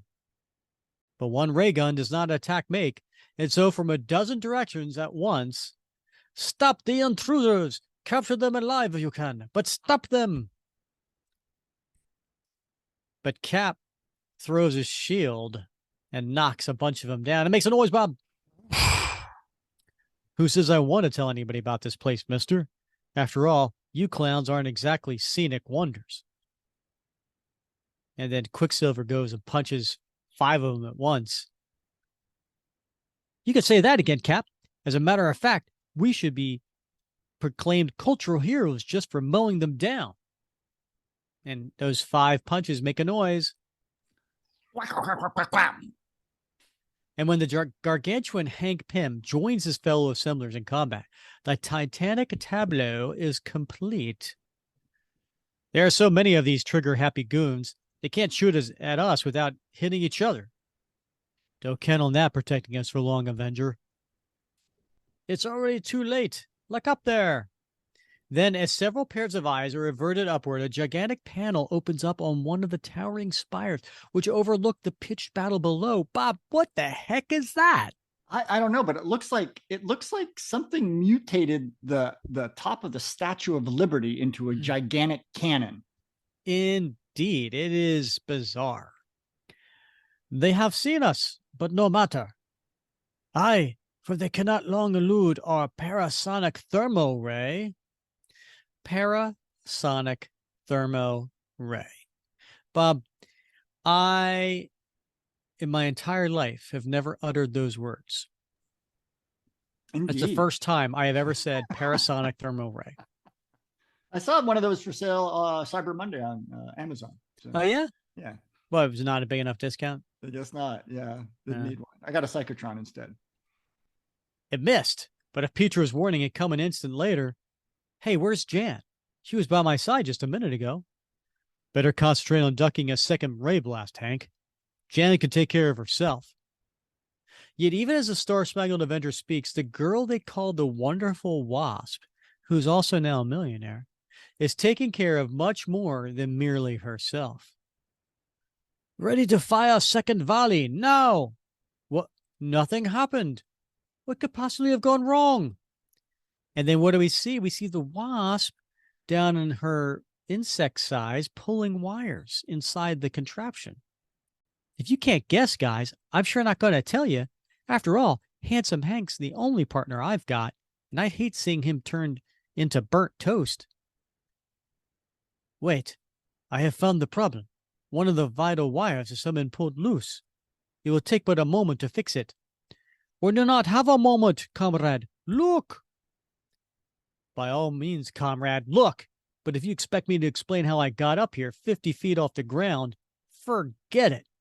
Because if I told you I made myself small enough to ride a flying ant, you probably wouldn't believe me. He may be making a lot of work for a cleanup crew. Still, we're no closer to finding Hawkeye and Hercules.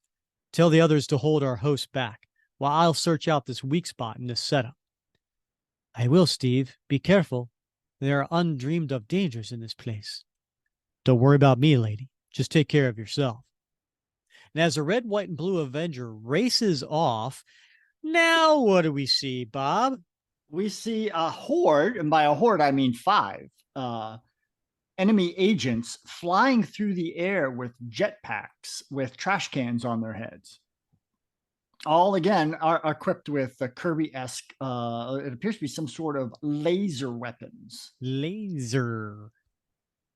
And they do resemble each other, Bob. These actually do kind of appear to be, regulatory issued. Yeah, they do. Behold, Captain America flees. Has he perhaps seen us swooping downward from above? If he did, his flight will save him but a moment from our portable stun beams. No, aim first for the females. They make the easiest targets. Oh,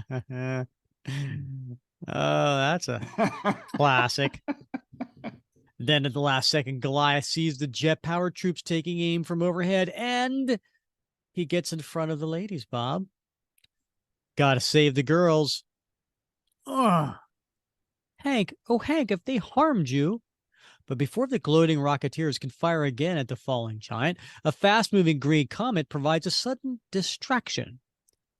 I did it. I reasoned that they would not be able to resist a moving target. Must remember to move more slowly than usual, just fast enough to keep their stun rays from hitting me. However, the foremost of the flying defenders carries out his original plan to attack Captain America, just as... Even your far-famed shield would not save you forever, fool. Who needs forever? All I want is a chance of flying it at you and... What? The slab beneath me, sliding away. No way to regain my balance. I'm falling. But not for long. I'm struck some sort of metal platform, encased in a transparent material, and it's being lowered even as I hit it. If I didn't know better, I'd say this was a bamboo curtain welcome mat. Now, what is a bamboo curtain welcome mat, Bob? I'd love to hear you describe that. Wow. I guess we know what that third transparent human-sized container was for, Rick. Mm-hmm. But a bamboo curtain welcome mat, wouldn't that be something like a booby trap that has some sort of spikes underneath of it, right? Right? Yeah, right. Well, certainly the bamboo curtain, he is alluding to communist Asia. Yeah. Right. And instead of the Iron Curtain. So yeah, he's talking about a trap sprung by the Chicoms. For several long, lingering moments, each of which seems a veritable eternity, the stunned Avenger seeks to gather his shaken senses. Then, abruptly, the platform enters a chamber filled with throbbing light. Well, I may not have found out our wandering Avengers just yet, but there's Natasha anyway. Don't know who the three jokers with her are, but it's a cinch they're not members of my fan club. Ah, the much-lauded Captain America. Our prisoner. I am glad we did not destroy that ship in flight. Now, Colonel, I would see him fight the Red Guardian. No, it must not be. It'd be insanity to take the risk. And Black Widow thinks to herself, oh, Steve, are you and the other Avengers doomed all because of me? Risk, do you say? My victory is certainty. Release him, so that I can fulfill my destiny. But Cap doesn't need to be released. Don't put yourself out on my behalf, fella. After all, you didn't think this plastic glass was harder than my shield, did you? Now, just hand over my two buddies and Natasha, and I'll head back to the States. And he breaks through the glass, making a noise, Bob. Crash! He's escaped, all because you did not let me kill him outright. Stop him, Alexei, or pay the ultimate price. No threats are needed, my colonel, to spur the Red Guardian to action. The Red Guardian, eh? A high-flown name for somebody who looks like nothing but a carbon copy of me. Truly, I was trained to be your counterpart, Captain America, but I am no mere copy, as you shall learn. Don't waste words on that shield-carrying swine, you fool. Destroy him before he act. Colonel Ling commands you. Can't tell you how many times I've heard that. Have no fear, my colonel. I shall defeat him as easily as... Oof! Sorry, I had to do that, Red. Now I'll never know what kind of pushover you were going to compare me to. Colonel Ling. That's the big brass who used to be Natasha's boss. If he's here, whatever's going on in this base must be vital to the enemy. Then it's up to me to, I was careless. The Red Guardian's even faster than I suspected. You are overconfident, Avenger, just as I knew you would be. Next, with almost unbelievable swiftness, before the red, white, and blue champion can regain his balance. Oh, my goodness, Bob. The Red Guardian got behind Cap. He's got him in a chokehold with his foot pressed against the center of his back, pulling back on his chin. That's got to hurt. Yeah, that is going to leave a bruise. Ha! Now I have you in a hold from which you will never escape. His power is equal of his speed. That's quite a grip, all right. But there's one thing you forget. A man's strength can be used against him by a master of judo. Judo flip. What? Nothing stops him. He landed on his feet like a cat and sprang to the attack. My best plan is to keep on the offensive like this. Makes a noise. A noble try, my star-clad foe, but even you must eventually relax your guard for a second. And when you do, my chance will come. And he hits Cap. Okay, so you had your chance, and you muffed it. And he punches him. Then suddenly, the crimson-clad figure breaks away, and... Now, run where you will, Avenger. There can be no hiding place from my electronically controlled belt disc.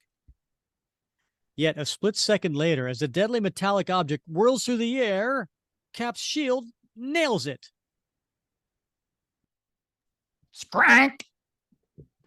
Mister, I don't know what that fancy belt buckle of yours was supposed to do, but it just flunked its final exam.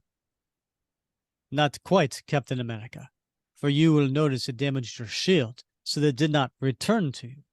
And now, it is time for me to end this futile charade. And he punches Cap.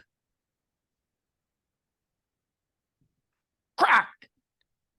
His reflexes are as fast as mine, and he's not tired from previous fighting as I am. Has Captain America last met his match? And on that particularly gloomy note, as the lithe form of the Red Guardian hurtles towards our fallen hero, we must look in momentarily on the imprisoned Hawkeye, who is at this very second receiving a most welcome shock. And there's an explosion, makes a noise. Bacow! The capsule, it suddenly broke open like a bland paper bag. But why? I haven't done anything but stand here and look at it. Oh well, this is hardly the time to look a gift horse in the mouth. Especially till I take care of these guards they left behind. And he kicks a few of them down the stairs. Here, Chuckles, don't say I never gave you nothing. Look out, you fool, Now, like they say in the movies, I think they went that away. I got to catch up with them before they can do anything to Natasha. Because I got to get me a hunch she's on our side, and that she's the one who gimmicked my cage. But if she tries to sabotage the Psychotron gizmo and fails, they ain't exactly going to give her the Stalin Peace Prize. Meanwhile, even as the ace bowman retrieves his fallen weapon and begins his frantic race against time, he is utterly unmindful of a pitched battle being waged a short distance over his very head, a battle against staggering odds. And then here we are again.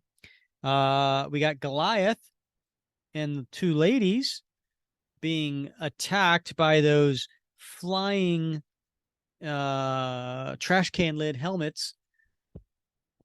It cannot be. Our stun rays should have finished the giant by now. Not a prayer, Charlie. Not while I'm having so much fun tearing apart your precious Tinker Toy set. And he's destroying one of the large guns. And he rips it apart. Not to mention doing a little bowling on the side. He fights like some mammoth demon. But the fight and the heavy barrage have taken their toll. For the next moment, Goliath is falling over, feeling groggy. The stun blast must have had some sort of delayed effect. You have done more than your part, Goliath. If only we knew exactly where Steve Rogers is gone. Wait, what's that ominous sound? Some new menace heading our way at high speed. And indeed, something wicked this way comes. For as all eyes are turned the direction that Wanda points, Bob, what the heck are we looking at now? It's a sleeper that didn't make the cut, Rick.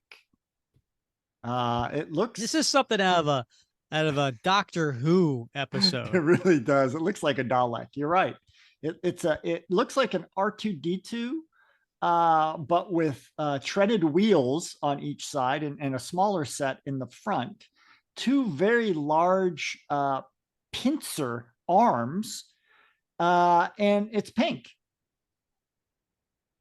Not to mention like two people sitting at the top with the windows looking at. Yeah, I love his. It's like R2D2, but it's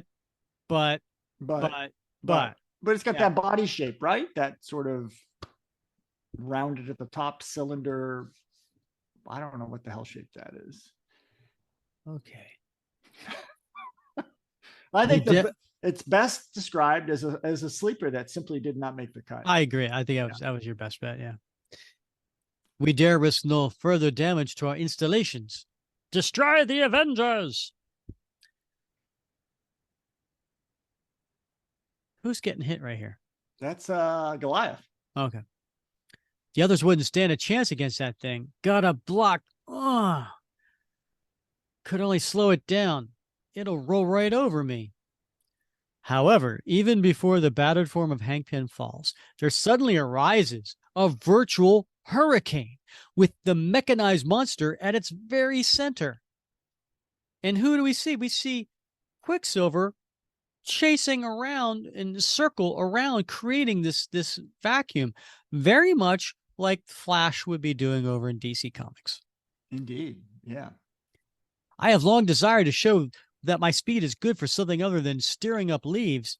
This should settle that matter once and for all, though it may exhaust all my energy. Thus speaking, the meteoric mutant known as Quicksilver transforms himself into a one-man scrap metal drive. And at that precise instant, the tide is also turning in another hard-fought struggle. You're a good fella, real good. There's one thing I've got that you haven't, and he punches Red Guardian in the face. And then he gives an uppercut, makes a noise. Bam! And that something is called experience. I've got him off balance. Now, if I can only keep him that way. But in the heat of battle, Captain America has had no time to consider the Red Guardian's two watching superiors, and that this is about to prove a fateful shortcoming. Is this the best champion you could do, Ling? He reels backward, staggered by the blows of the one he has created to defeat. It matters not, Comrade General, for with a touch of the button, victory is ours. And indeed, the following second, what's happening to Cap? He's surrounded by what appears to be some sort of electrical field, Rick. I'm standing on some sort of electrical grid. Shockwaves running through me, setting my very brain afire. Yet even as the unconscious form of the red, white, and blue Avenger slumps to the floor, an angry voice resounds through the chamber. And it's the Red Guardian. No, you cannot defeat him so unfairly. Do you think that the Red Guardian is such a weakling that he was unable to continue the fight?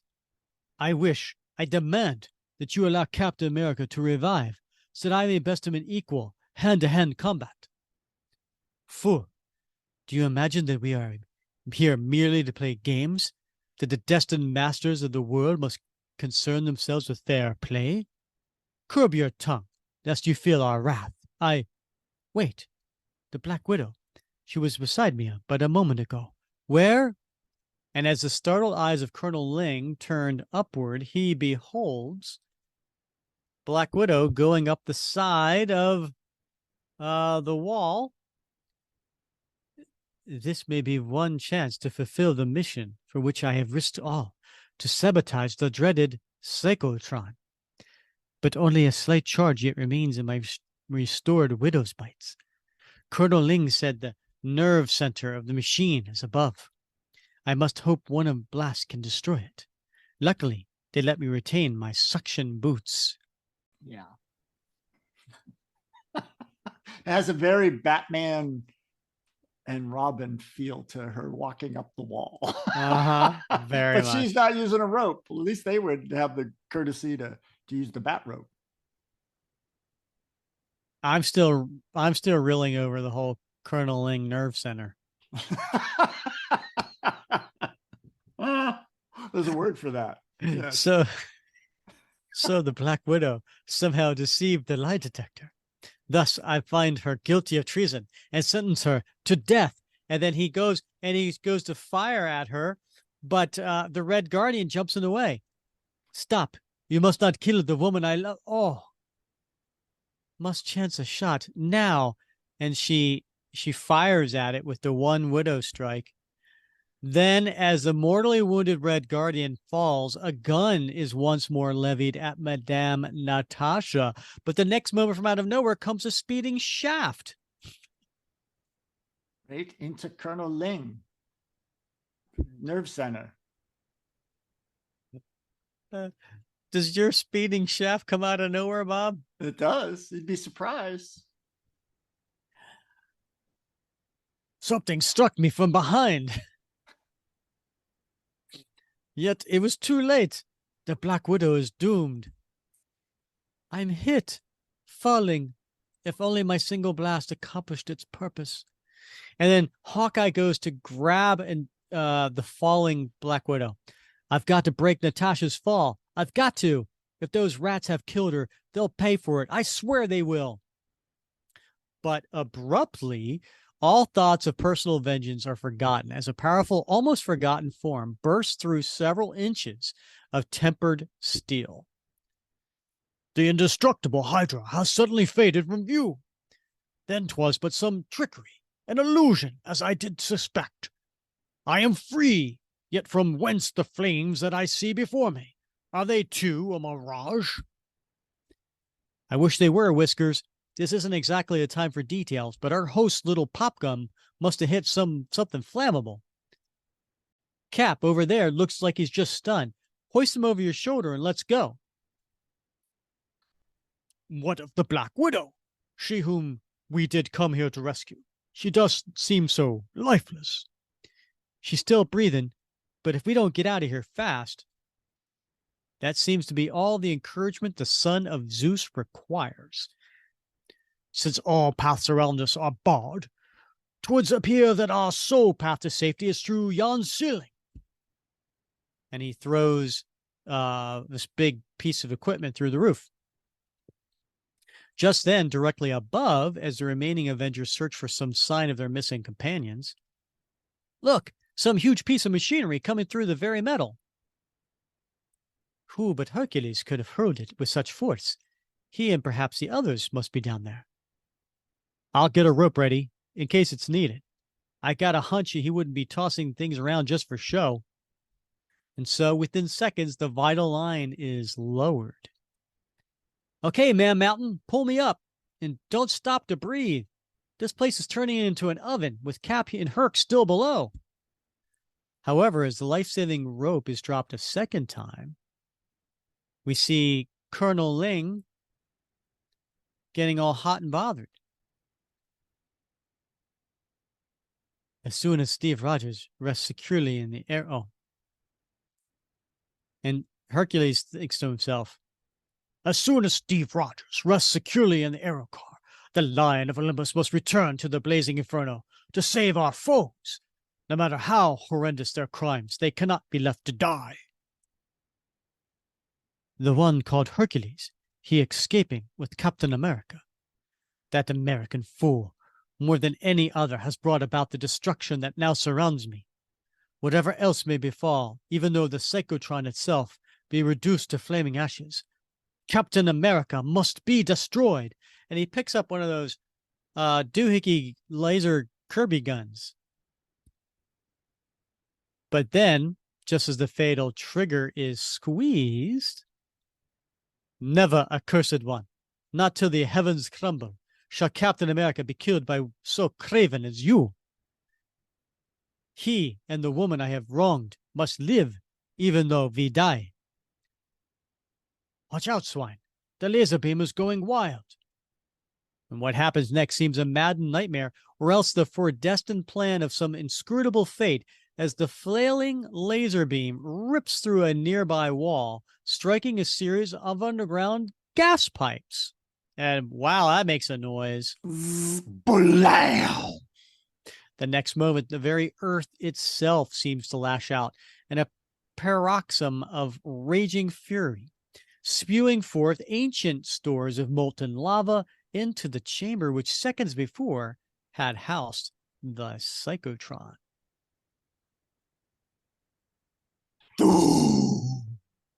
Then, as the remaining troops scurry desperately for safety, writhing streams flow through the entire length and breadth of the gigantic subterranean base, burning all in the relentless path. And then they're all fleeing. And in the almost noiselessly circling aero car above, the mighty Avengers are asking themselves the same inevitable question. Ling and his bosses must have made a miscalculation and built their huge complex right above a long dormant volcano. So it would seem, Henry Penn, yet it will take much to persuade those who escaped its wrath that their vile project did not offend the very soil of which it was built. And you know something, Pietro? At this stage, I wouldn't be inclined to argue with them. Let's save the armchair philosophy for later. The girl who handed us our shiny little victory is hurting, maybe dying. Get this crate moving. At least I did what I had to do, destroying the Psychotron and secretly leading the Avengers here. What does one life matter, my darling, if the world is safe? One life always matters, Tasha. That's what you fought for. Besides, it matters to me. Meanwhile, as Quicksilver veers homeward, a weary figure sits apart, lost in his own somber thoughts. And we have Cap, and he's in a interesting situation. Bob, how would you describe it?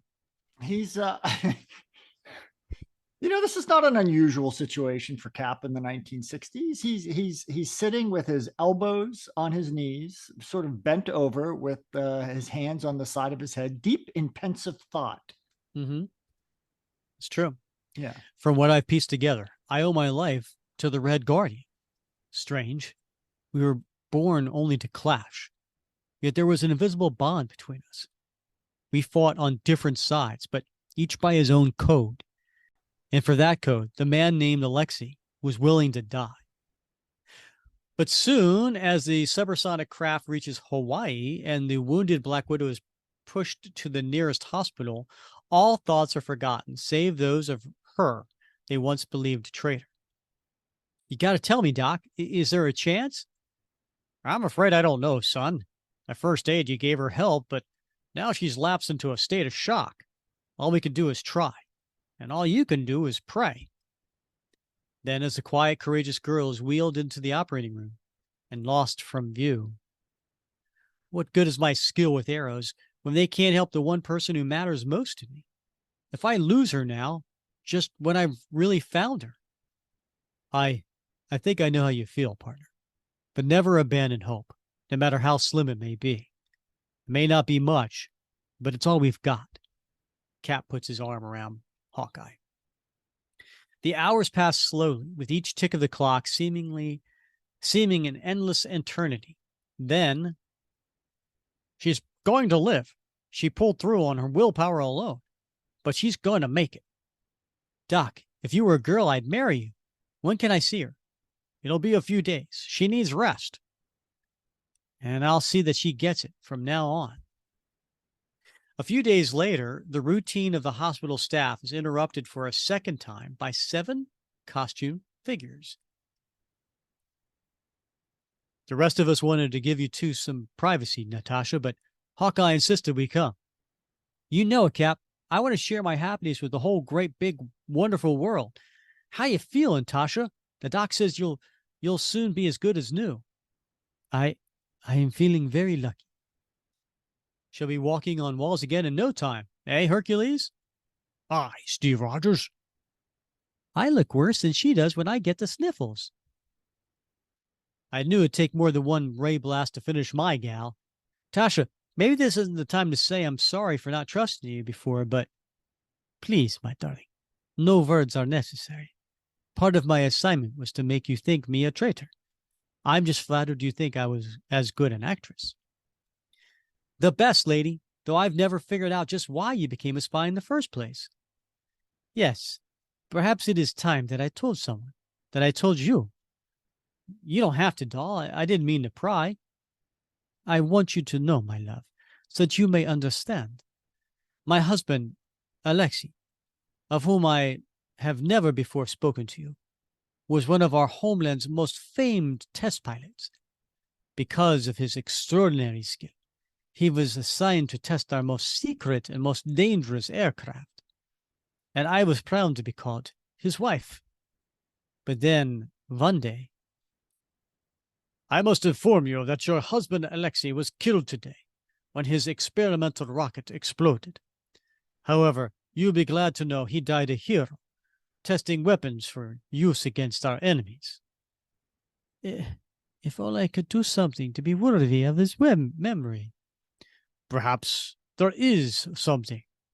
Tell me what it is. I'll do anything. Now I know they lied, so that Alexei could be trained to be the Red Guardian, and I to be the Black Widow. They changed him somehow, made him cruel. He seemed hardly the same man I once loved. Look, Tasha, you better get some rest. I shall. I only wish I were free to tell you of my mission for S.H.I.E.L.D. No need. We got it straight from Nick Fury himself. How you were under post-hypnotic suggestion to believe you were on their side when your loyalty was questioned. Yes, only thus I could have resisted the cyclotron. And last panel cuts to Cap. And just one final thing, Natasha. Ling and his cronies spent years training Alexei to be just a super powerful puppet of the state. But when the chips were down, his feelings for you triumphed over that training, and he died a man. The end. Wow. All right, Bob, what did you think of the introduction and origin of the Red Guardian? You know, it's pretty interesting, Rick. Certainly just like a time capsule in and of itself, right? I mean, interesting story, interesting concept. I think at that time in space, it made sense to have a counterpart to Captain America, right? I mean, the world was divided into two camps. So the other camp certainly needed its champion to stand toe to toe with Cap. So I think it was pretty cool, actually. And what was going on between Russia and America at this time in 1967 when this story was being written? Can you paint the scenery for us? Yeah, well, I mean, you know, we were allies with the Soviet Union during World War II, but it didn't take long until after World War II that things really went south. You know, in 1949, the Soviet Union had its first, I think, nuclear weapons test. Right? We formed NATO in 1949, and then the Soviet Union countered with the Warsaw Pact in 1955. There was the space race going on with Gagarin being the first man in space in 61, and then all of our space exploits. In 1961, that's when the Berlin Wall was built to separate East Berlin from West Berlin. And then there was the Cuban Missile Crisis in 1962. So on and on and on, we see this ratcheting up of tensions around the world. Two camps, the capitalist democratic West, and then you've got the Eastern European countries and the Warsaw Pact, and you know the Marxist Leninists. But what was really interesting, and I think what was sort of distorted a little bit in this, one of the interesting things was Colonel Ling, right? Clearly he represents the Chinese communists. I think it was odd that it was the Chinese communists that, in this case anyway, created the Red Guardian. But at this point in history, in the late 1960s, the Chinese communists under Mao and the Soviets under, I think at this point, Khrushchev, were really broken apart. They weren't friendly at all. In fact, they'd had a conflict, if I'm not mistaken. I was around 1967, 1968 to the Sino-Chinese, the Sino-Russian, Sino-Soviet conflict. And of course, we had World War II. So lots going on at the time. But even then, even though the world was broken into two camps, even that camp was beginning to fragment a little bit. So I think it's curious that that Roy Thomas sort of painted them as a little bit closer and more cooperative than they actually were in the real world at that point. Gotta say, Bob, every single episode, I learn a little something new. Well, I appreciate that. I appreciate that. But I mean, I think that's the great thing about this, right? Because not only do you learn a lot of Greek mythology, but it really does get you thinking, at least retrospectively, reading about Colonel Ling and General Brushoff and the cooperation. And I hope, I don't know. For me, like, people see that, maybe they dig in a little bit and learn a little bit about the history of what was going on at that time and why they might have wanted a Red Guardian. All right. Well, I get to go first, Bob, on favorite panel. All right. Well, what do you got? I'm going to go with the episode. I'm going to go with issue 44. Ooh. I'm going to go with page 12, first panel. Oh, yeah. Well, all right. I'm So not surprised. Yeah. So this is very Kirby-esque. Yeah. It is a large panel of Red Guardian and Cap fighting for the first time. And they're going back and forth, and we got a little judo flip. We got some punching. We got some uppercuts. We got some all kinds of fighting going on. It's all in one big panel, which is very reminiscent of something that Jack Kirby would have done, maybe in Tales of Suspense. And so that's going to be my favorite panel. All right. I like that. I like that. How about you? Well, I'm going to go with issue 43, Rick, and specifically the big splash page on page, I think it's page 15. It's the one where Hercules is facing off against Hydra. Yeah, I know, tradition says maybe I should pick something with Cap in it, but I really like this page. One, because it's so detailed, and one, I'm a big fan of Greek mythology. Loved reading Greek mythology as a kid. When I had a son, I bought him all kinds of Greek mythology books, for his appropriate age so that he could understand. And so I've always loved the stories of Hercules and particularly Hydra. So this really sort of captured my attention because I think this is really, really cool. And I do hope, kids at the time picked this up and decided to read a little bit about the Hercules challenges that he had to. And one of them, of course, was to kill the Hydra monster. That's cool. Do you know how he did it, Rick? Do you remember? I don't recall. No. Yeah. So the thing with the Hydra is if you cut off its head, it grows back, right? Right. But Hercules figured out that if you cut off their head and he used a torch to cauterize the wound, which would prevent the heads from growing back. So then he could proceed to chop off all the heads. Interesting. Yeah. Very smart. Very smart. All right. Well, how about what are you putting on your t-shirt, Bob? Ooh, well, I'm glad you asked that one, Rick. I am going to go with issue 44, and you're going to laugh at me for this one, but I'm going to use that panel on page 6. Look out. It's some kind of fantastic lethal canyon. Get back if you value your lives.